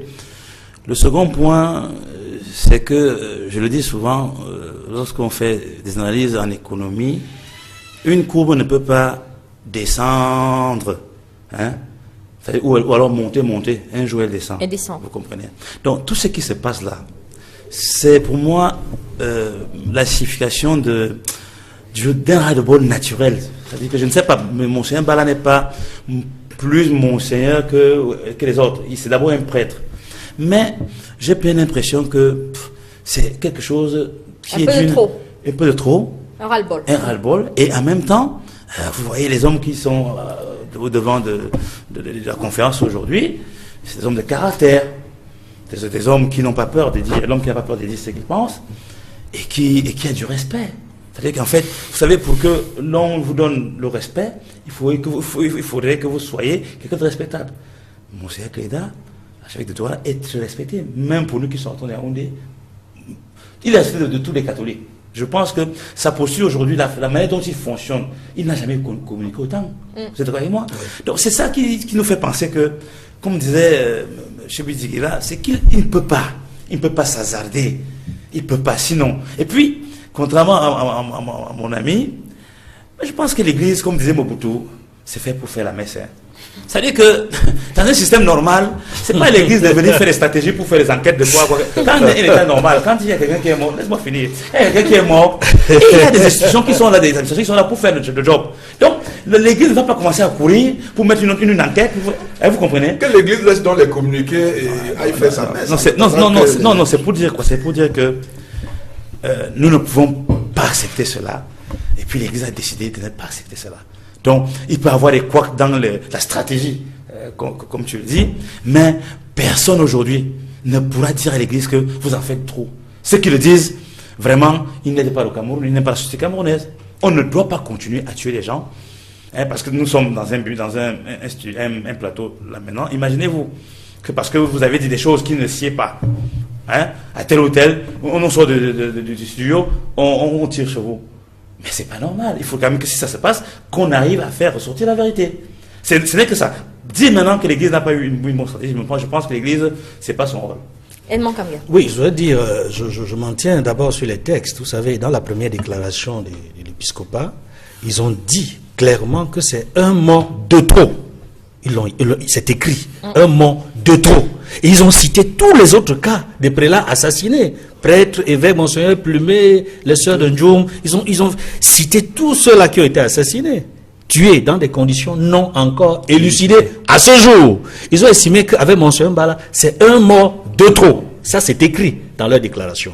La deuxième chose qui peut expliquer, n'est-ce pas, cette constance dans la position de l'épiscopat, c'est que de plus en plus, on a des jeunes évêques qui viennent de toutes les régions du pays, qui ont un parcours et qui ne veulent pas mourir dans les mêmes conditions que leurs prédécesseurs. Vous savez, quelque chose, c'est-à-dire, et ça c'est humain. Vous savez, Dans le passé, il y a eu au sein de l'épiscopat camerounais, je ne veux pas rentrer dans certains détails, pour dire dans toutes les associations, dans tous les milieux, il y a toujours des forces qui se neutralisent. C'est-à-dire il y en a qui estiment qu'il faut aller jusqu'à tel point, d'autres qui disent non, on ne peut pas aller jusqu'à tel point. Au sein de l'épiscopat, comme dans d'autres structures, ça existe. Mais cette fois-ci, nous avons clairement le sentiment qu'il y a une sorte de majorité ou d'unanimité autour d'un certain nombre de valeurs sur lesquelles on ne peut pas négocier. On ne négocie pas sur la vie d'un homme. La vie est sacrée. Et quelles que soient vos positions politiques, religieuses ou autres, on ne négocie pas. Alors on cherche la vérité. Et c'est ce que l'épiscopat est en train de faire dans le cas d'espèce. Et ça peut expliquer pourquoi l'Église, sur cette question, est ferme pour rechercher la vérité et veut savoir ce qui s'est passé avec Monseigneur Bala. On sortira par là, Jean-Marie Tchatchouan, vous qui semblez douter un peu de cette stratégie, jusqu'où peuvent aller les évêques aujourd'hui? Vont-ils tenir jusqu'à la fin, jusqu'à la vérité? Je ne sais pas si l'Église peut aller plus loin que de se contenter de contredire les positions de l'État dans cette affaire. J'aurais même pu dire que l'Église, pourquoi pas, pouvait même marcher. Parce que vous allez me dire que son rôle est dans les prières. Au départ, il demande de prier. Mais l'Église, pour frapper les esprits, aurait même pu appeler les fidèles à marcher pour, n'est-ce pas, que cela ne se reproduise plus. Donc, pour l'instant, on observe de voir comment l'Église va se comporter, mais tel que c'est parti, et tel que j'observe, n'est-ce pas, l'évolution des événements, et je vous dis, je doute que l'Église puisse avoir des preuves plus tard à nous produire pour nous conforter dans ces positions. Quand vous regardez la situation, M. Bendigui, vous pensez que l'Église pourrait aller plus loin? Vous savez, dans le fonctionnement de l'Église, il y a ce qu'ils appellent, dans les exercices spirituels, les vertus cardinales. Ouais. Il y a la prudence, il y a la justice, il y a la force, il y a la tempérance. C'est les 4 vertus cardinales à l'intérieur de laquelle l'Église inscrit toujours son action. Dans une situation comme celle-là, et quand on applique cette grille-là, on se dit bien qu'il y a des limites que l'Église ne franchira pas. Oui. Les actes qu'il pose aujourd'hui sont des actes de conscientisation. Mais autant que je peux l'admettre, ils n'iront pas jusqu'au point à un point de confrontation. Principe de tempérance leur dicte. Mais ce qu'ils font est essentiel. Ils éveillent les esprits et ceux-là qui peuvent être les auteurs de ce type d'actes doivent comprendre qu'à l'avenir, qu'il ne faut plus qu'ils s'y essayent. Mais en tout état de cause, l'État doit la vérité aux Camerounais. Oui.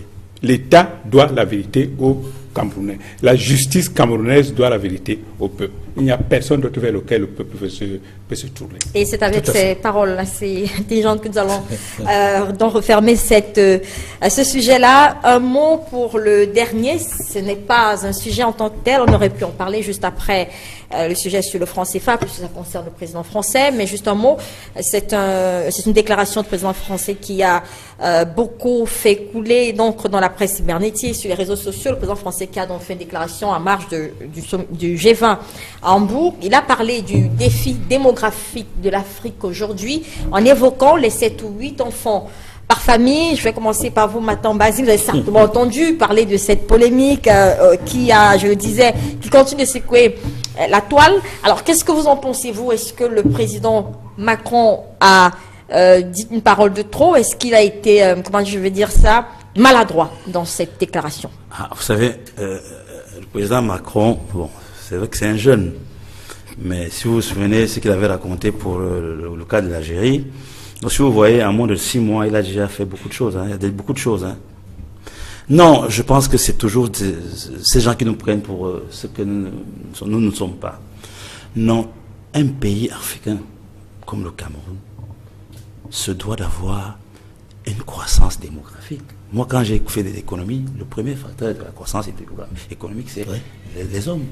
Moi, si j'étais président de la République, je ferais l'inverse.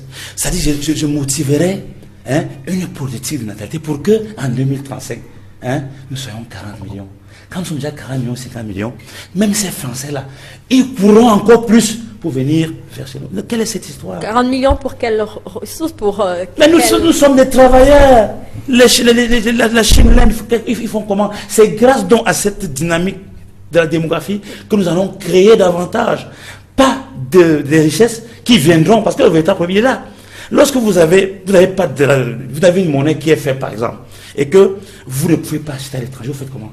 Vous consommez et vous consommez localement. Donc ne pensez pas que si nous sommes 40 millions de Camerounais, les gens vont mourir de famine. Non, au contraire, nous allons doubler, tripler, quadrupler nos productions pour que chacun puisse manger. Donc là encore, c'est une actualité.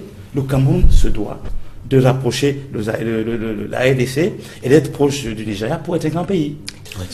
J'ai été très surpris par cette déclaration de Macron, mais en réalité, il faut dire qu'il s'inscrit dans la dynamique que ses prédécesseurs ont souvent posée en donnant des leçons aux Africains. Voyez-vous, Chirac avait dit que la démocratie c'était un luxe pour l'Afrique, Sarkozy a dit que l'Africain n'est pas assez entré dans l'histoire, et lui vient nous dire que nous approchons beaucoup. Alors, voyez-vous, j'ai regardé les pays les plus peuplés du monde. Oui, c'est les plus riches. C'est les plus riches.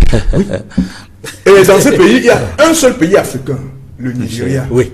Qui est aussi le plus riche africain, avec l'Afrique du Sud. Oui. Donc vous comprenez que à partir de là, son argumentaire s'écroule comme les châteaux d'État. Automatiquement. Je parle sous le contrôle de M.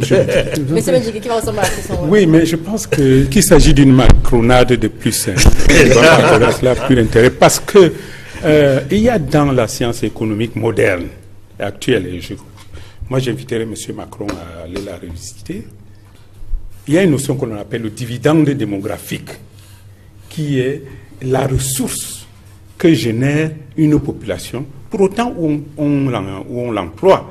Et dans le cas du Cameroun, c'est déjà un avantage comparatif si nous voulons atteindre l'émergence à l'horizon que nous fixons. On ne peut pas aujourd'hui nous demander de nous démunir, de nous désapproprier cet héritage, ou enfin, ce potentiel pour des raisons qui ne sont pas... Vous voyez vraiment quelqu'un qui n'a pas de revenus avoir 7 enfants, je prends 7-8 enfants au Cameroun, qui n'arrive pas à manger à sa faim. Il faut peut-être prendre ça au bas niveau. On va y arriver.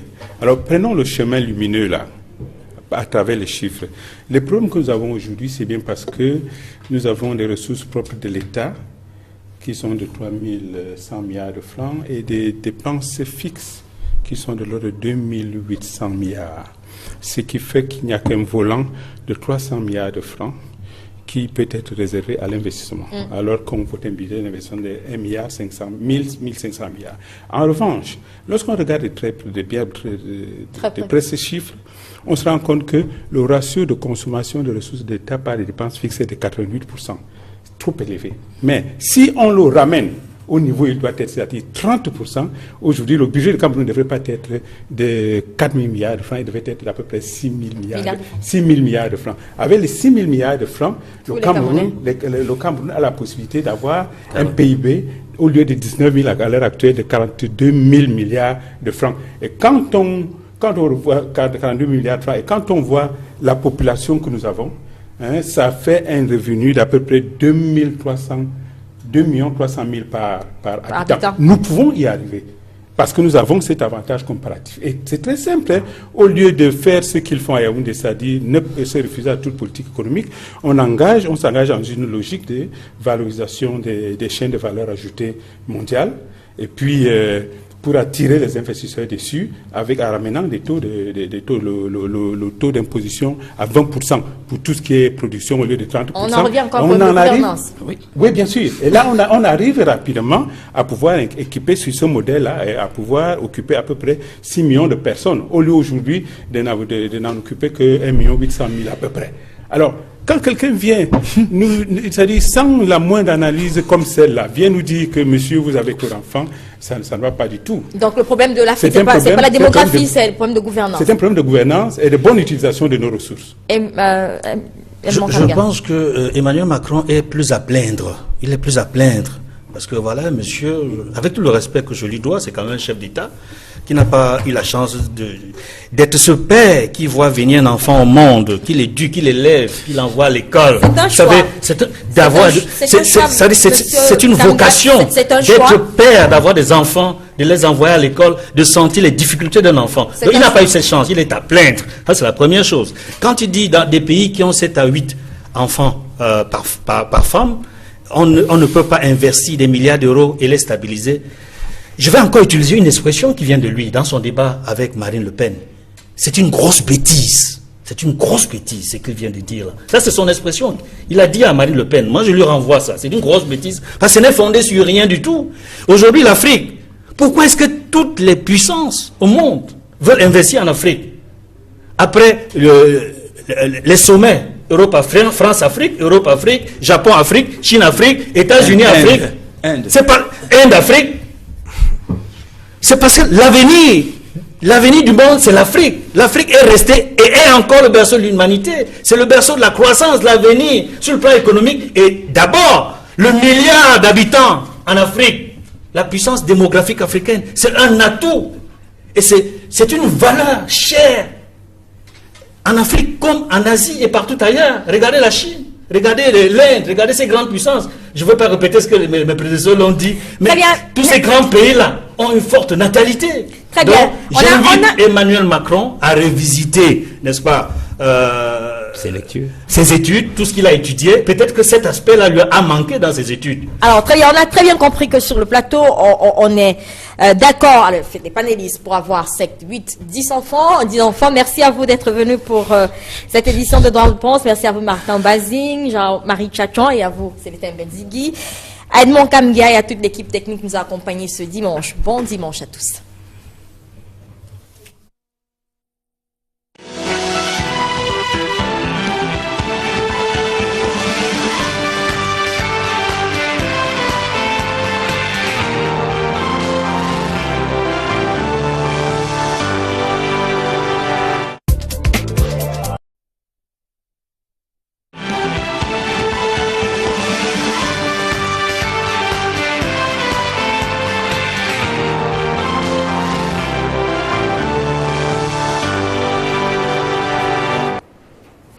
Bonjour à tous et merci à vous, mesdames, messieurs, de nous retrouver pour ce nouveau numéro de Droit de Réponse, votre émission de débat et de décryptage des principaux titres parus dans la presse en semaine.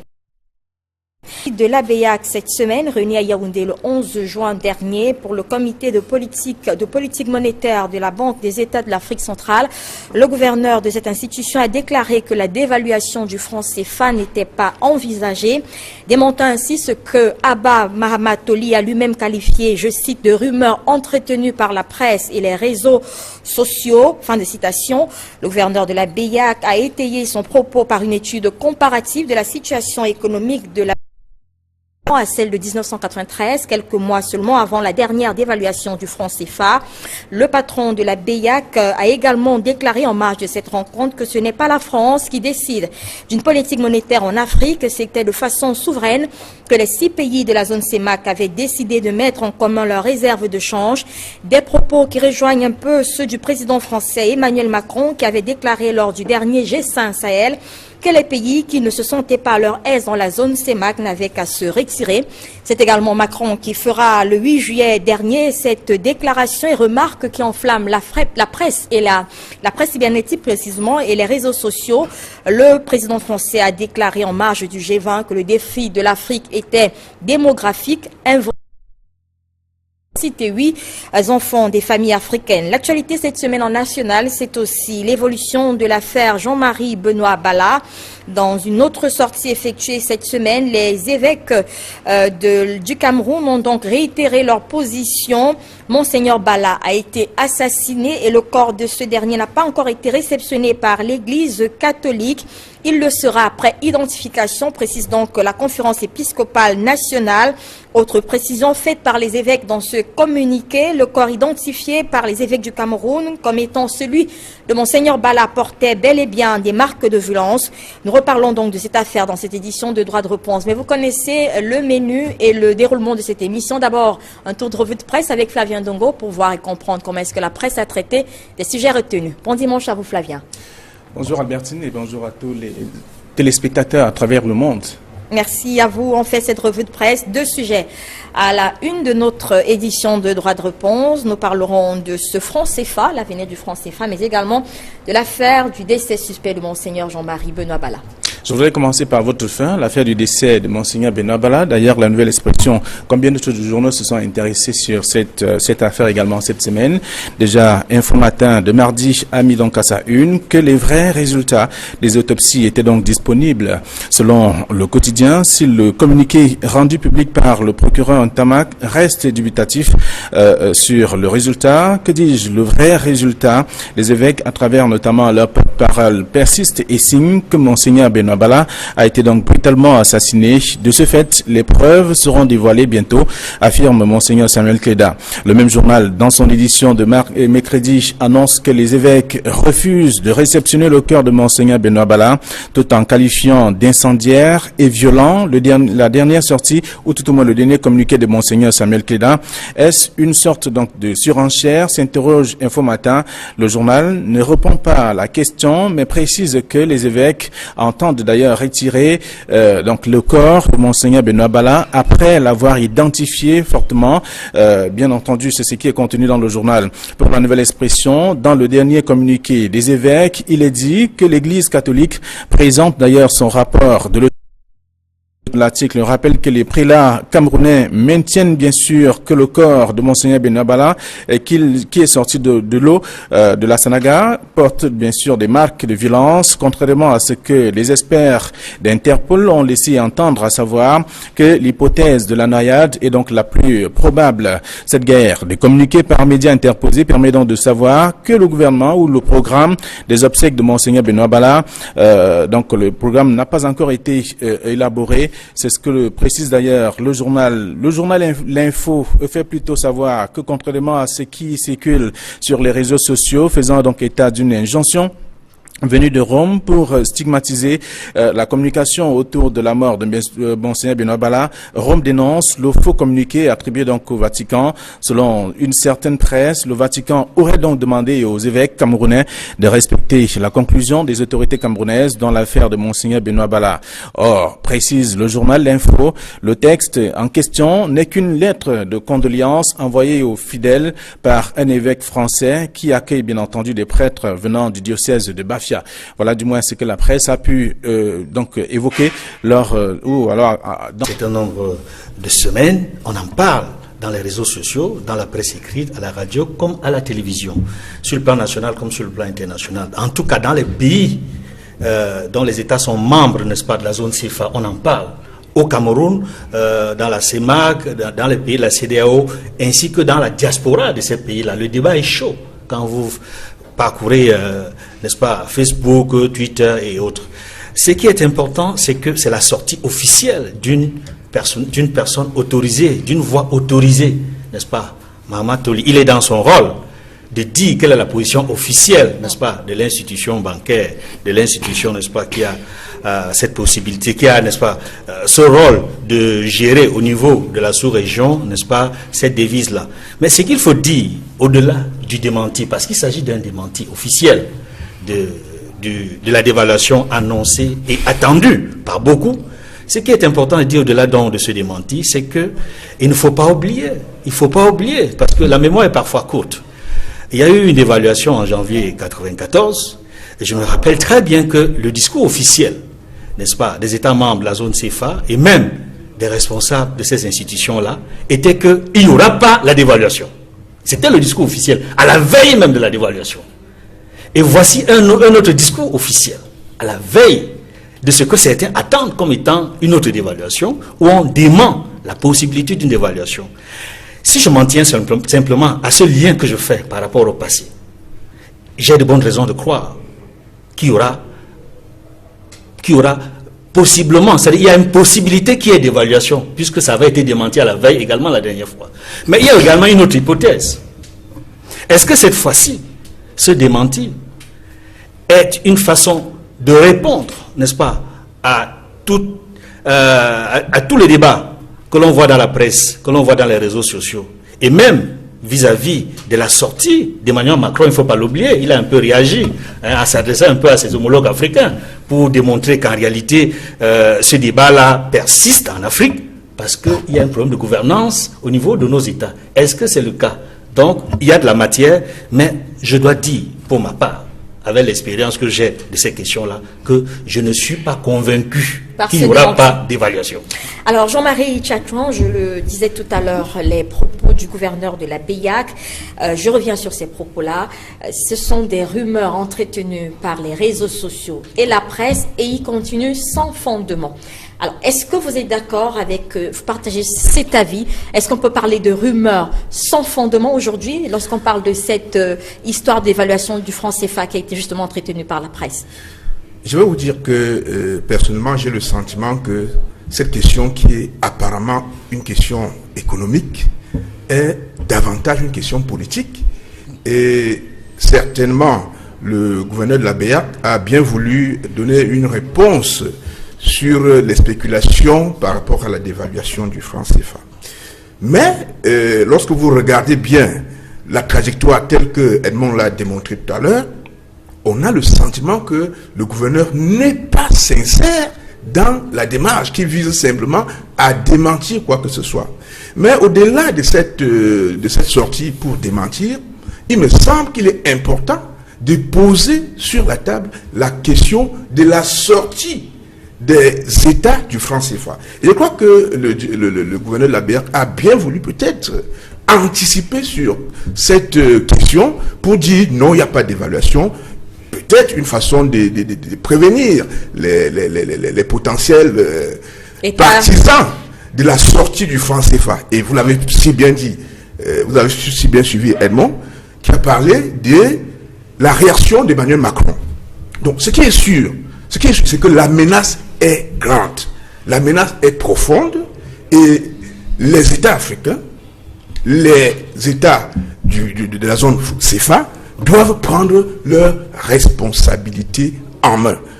Non pas seulement pour se contenter de ce démenti du gouverneur de la BEAC, mais pour poser sur la table la question de la sortie du franc CFA. On arrivera à la question de la sortie franc CFA, mais avec vous, Célestin Mbetiki, vous avez, je le disais, on l'a suivi pendant la revue de presse, opéré une sortie dans les colonnes de la Nouvelle Expression cette semaine, numéro de vendredi, plus précisément, une réflexion au sujet donc des récentes déclarations du président Macron qui s'est justement exprimé avant le gouverneur de la BEAC sur cette question du franc CFA. Nous en reparlerons, mais peut-être que cette sortie a été effectuée peut-être avant cette sortie du président du gouverneur de la BEAC, mais est-ce que vous pensez aujourd'hui que ce démenti, est-ce que vous êtes convaincu par ce démenti du gouverneur de la BEAC aujourd'hui? Je dirais qu'il était temps.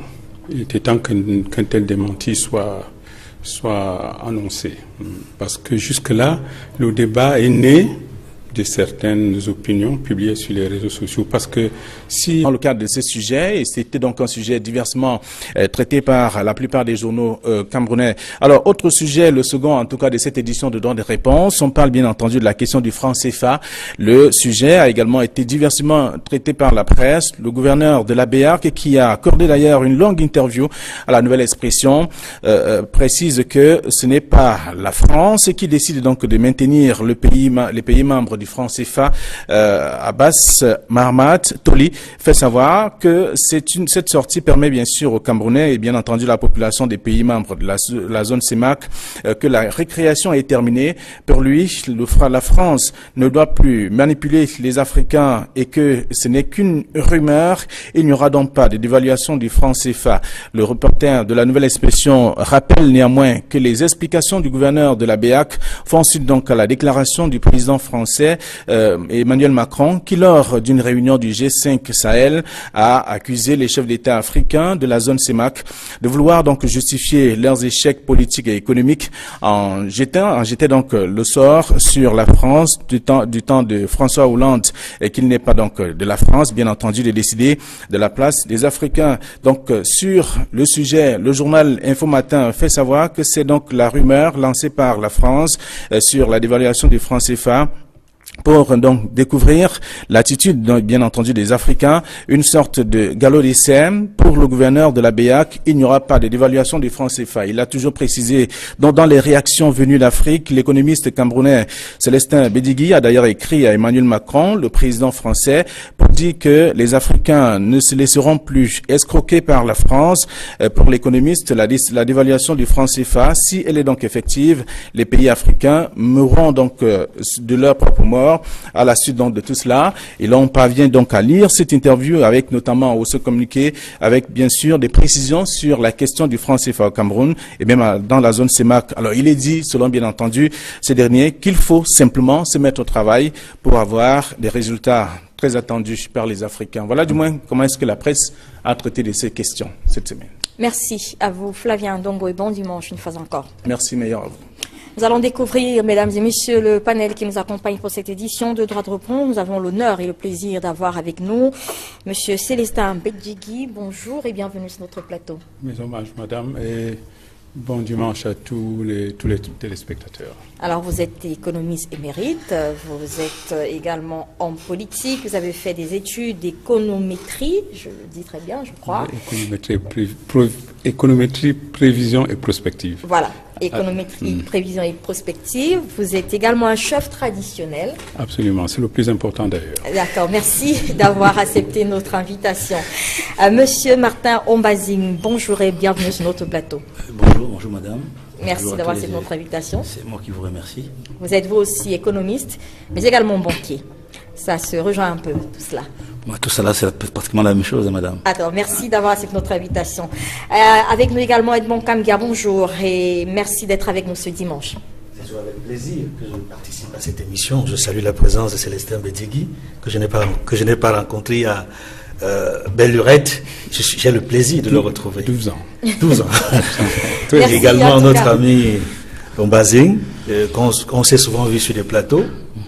Et tout à l'heure, le confrère que tu vas présenter. Je salue tous les téléspectateurs fidèles de cette émission. Merci à vous, Edmond Kamga, journaliste et consultant pour Droit de Réponse. Vous êtes également chef politique et politique internationale au quotidien La Nouvelle Expression. Et justement, un autre confrère, dont Jean-Marie Tchatouan, bonjour et merci d'avoir accepté notre invitation. Bonjour Albertine, bonjour à tous les téléspectateurs d'Equinox Télévision.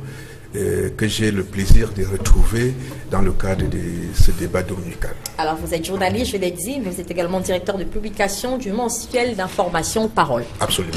Nous commençons donc directement par les sujets qui nous intéressent ce dimanche et je propose que nous commencions par cette affaire du franc CFA, puisque nous avons des éminents économistes sur ce plateau. Je le disais tout à l'heure, alors que le sujet sur l'avenir justement du franc CFA anime les débats, la classe politique, mais surtout la classe économique du pays, alors que des revendications populaires de sortie de la zone franc CFA fusent. La BEAC a opéré donc une sortie sur le sujet cette semaine à Yaoundé. Selon Abbas Mahamatoli, le gouverneur de la Banque des États de l'Afrique centrale, la dévaluation du franc CFA n'est pas envisagée. Il dément donc cette rumeur, je cite, entretenue par les réseaux sociaux et par une certaine presse. Edmond Kamga, je vais commencer par vous.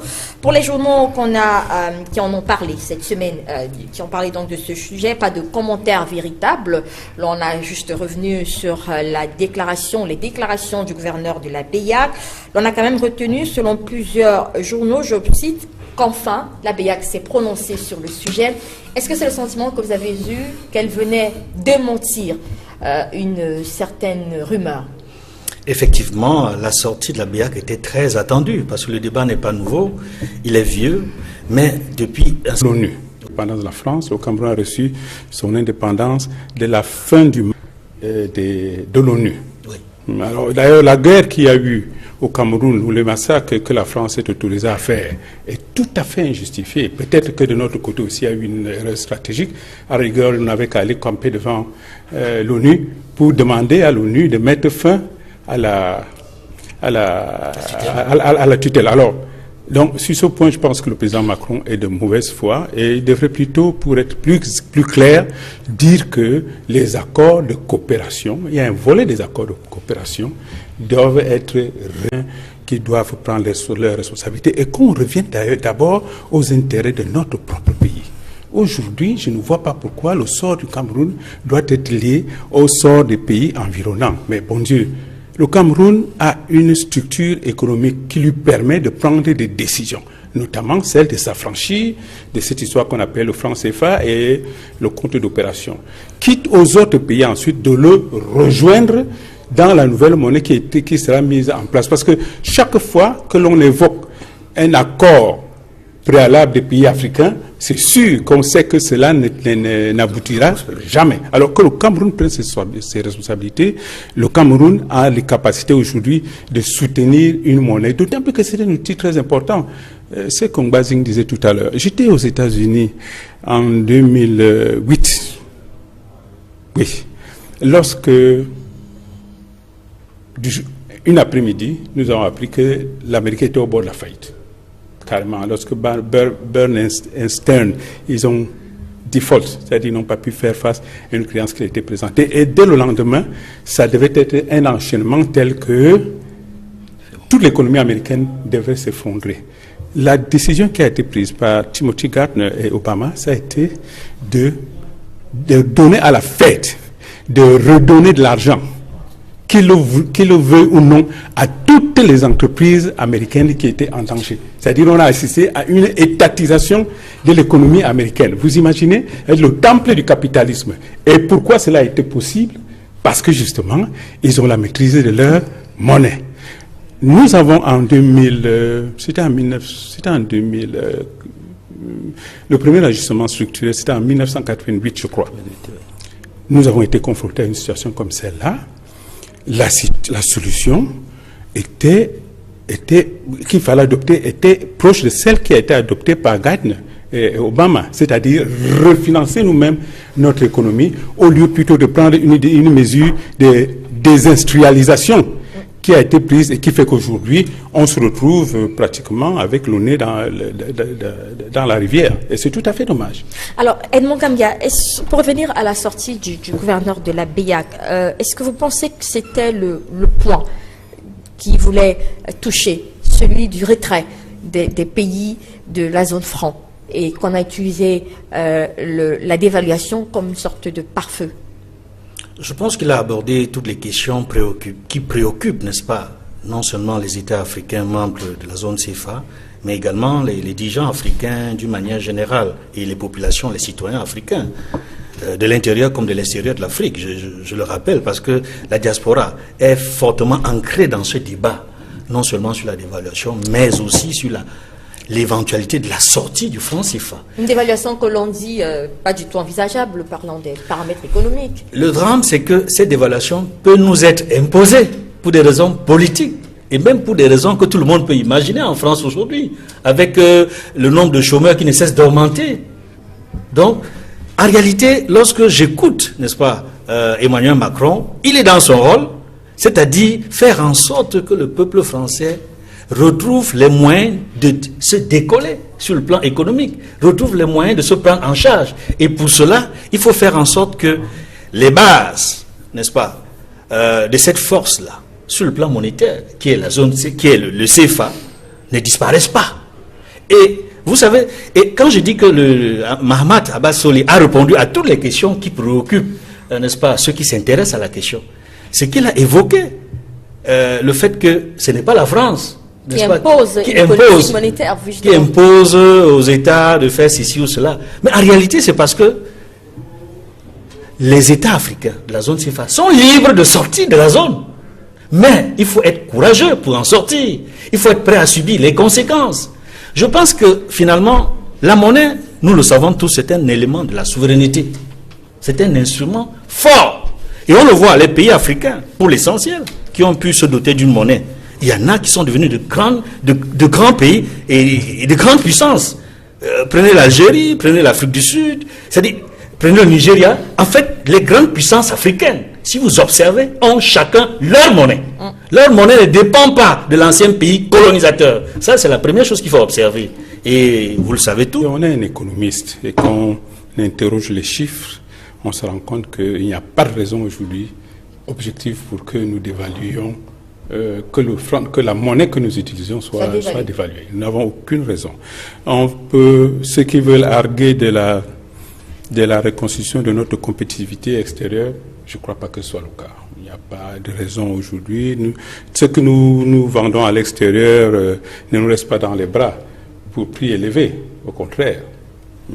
Quand on regarde également les bases ou les fondements économiques des États de la sous-région, notamment du Cameroun, où la balance commerciale ou de paiement reste contrôlée, de mon point de vue, il n'y a pas de raison qu'il y ait une dévaluation. Et s'il y avait une dévaluation, elle ne pourra qu'être imposée de l'extérieur. Donc vous êtes d'accord avec le gouverneur de la BIA? Ah, je pense. Mais il est vrai que ce qu'a dit Edmond Kamga est à prendre en compte. Parce que, en vérité, les dévaluations ne s'en vont jamais. Au contraire, jusqu'à la veille, on vous dit qu'il n'y a pas de dévaluation. Mais moi, je justifie cette position par une analyse objective des critères économiques qui est en face. Cela ne signifie pas forcément que, pour des raisons politiques ou des rapports de force politique, une telle dévaluation nous soit imposée. Et si au Cameroun, et je le dis d'entrée du jeu, se trouve confronté à une telle situation, alors ça devrait être pour nous le coup de gong pour que nous sortions du franc CFA. Martin Mbazing, vous aussi, ça veut dire que si je comprends bien Célestin Benzigui, c'était plus une rumeur cette question d'évaluation. On n'est pas là dans la dévaluation qui tire donc ses fondements des raisons économiques. C'est d'ailleurs ce qu'a dit le gouverneur de la BIA, qui a donné certains paramètres économiques pour justifier cette position. Pour lui, il n'y a pas raison d'envisager la dévaluation aujourd'hui. Elle vient donc d'où cette rumeur-là? Non, enfin, voyez-vous, en réalité, il faut comprendre que la dévaluation, c'est l'un des instruments de réajustement d'une économie qui est malade, pour dire simple. C'est-à-dire que quand une économie ne marche pas bien, quand les objectifs ne sont pas atteints, la dévaluation est un moyen qui permet de redresser. Donc quand on parle de dévaluation, ça veut dire que quelque chose ne va pas. C'est comme une entreprise qui est en restructuration, c'est quasiment la même chose. Bon, au jour d'aujourd'hui, je pense que nous sommes en train de constater que nous fuyons d'une certaine manière, enfin, les Africains, les Camerounais fuient le vrai débat. Le débat n'aime pas de dévaluer pas. La dévaluation, si on dévalue aujourd'hui, c'est pas ça qui va permettre que notre économie reparte des plus belles. Non. C'est que l'on se rend compte parfois qu'on a déjà tout essayé et on dévalue. Pourquoi me parler de dévaluation aujourd'hui? Vous avez commencé, vous avez fait quelque chose qui a échoué, vous reprenez la même chose, madame? Je sais pas. Dites-moi, chez nous on dit au village, lorsque vous claquez dans un certain rythme et que ça ne marche pas, on échange. On ne peut pas échanger ce qui n'a pas marché parce que c'est quelque chose qui ne marche pas. Donc pour moi, la simple logique voudrait que l'on ne parle même pas de dévaluation. Vous comprenez? Donc le débat aujourd'hui, c'est de dire simplement que nous voulons être libres dans les choix que nous faisons. Et pour être libre, il faut avoir la capacité d'avoir entre ses mains l'instrument qu'on appelle la monnaie. C'est-à-dire que chaque pays, chaque État, aussi petit qu'il soit, aussi pauvre qu'il soit, doit avoir la possibilité d'agir de façon libre sur l'argent qui circule dans une économie. Pour l'instant encore, je ne me trompe certainement pas, les pays africains, le Cameroun en particulier, ils n'ont pas cette liberté. La preuve, aujourd'hui nous perdons pratiquement, je crois, je n'ai pas des tests bien précis, près de 1 point de croissance depuis qu'il y a cette histoire de monnaie. Vous savez ce que veut dire la monnaie? L'économie locale, la petite économie, où vous ne pouvez rien acheter aujourd'hui parce qu'il n'y a pas de monnaie. Vous imaginez quand même, on ne peut rien acheter aujourd'hui. Si vous prenez 10 petites filles qui vendent des arachides et que vous avez 500, elles loupent un montant très important de chiffre d'affaires parce qu'il n'y a pas de monnaie. Alors un pays libre peut voir une situation comme celle-là, monétairement parlant, durer pendant plus d'1 an, madame. Donc le véritable problème, c'est qu'à un moment donné, on nous parle toujours des dévaluations, on nous parle toujours des choses qui ne nous avancent pas, alors que la réalité des problèmes aujourd'hui, c'est que les Africains doivent prendre à bras le corps les problèmes économiques qui sont les leurs, qui sont en phase avec leur vécu et leur environnement, et non plus être tout le temps en train de subir au lieu d'anticiper. Et justement, à ce propos, toujours avec Célestin Benzigui, le gouverneur de la BIA fait savoir que ce n'est pas la France qui impose une politique monétaire aux pays de la zone CEMAC. J'imagine qu'il rejoint là le président Macron, qui estime qu'on ne veut plus faire partie de cette zone, de partir tout simplement. Quel est votre avis sur la question? Oui, je pense que sur ce point, le président Macron est de mauvaise foi, au sens où la monnaie CFA que nous utilisons aujourd'hui est adossée à des qui ont été signées entre les dirigeants de nos pays et la France, où dans le cas du Cameroun, elle prétendait nous donner l'indépendance, alors qu'elle ne nous donnait pas l'indépendance. Le Cameroun n'a pas reçu son indépendance de la France, le Cameroun a reçu son indépendance de la fin du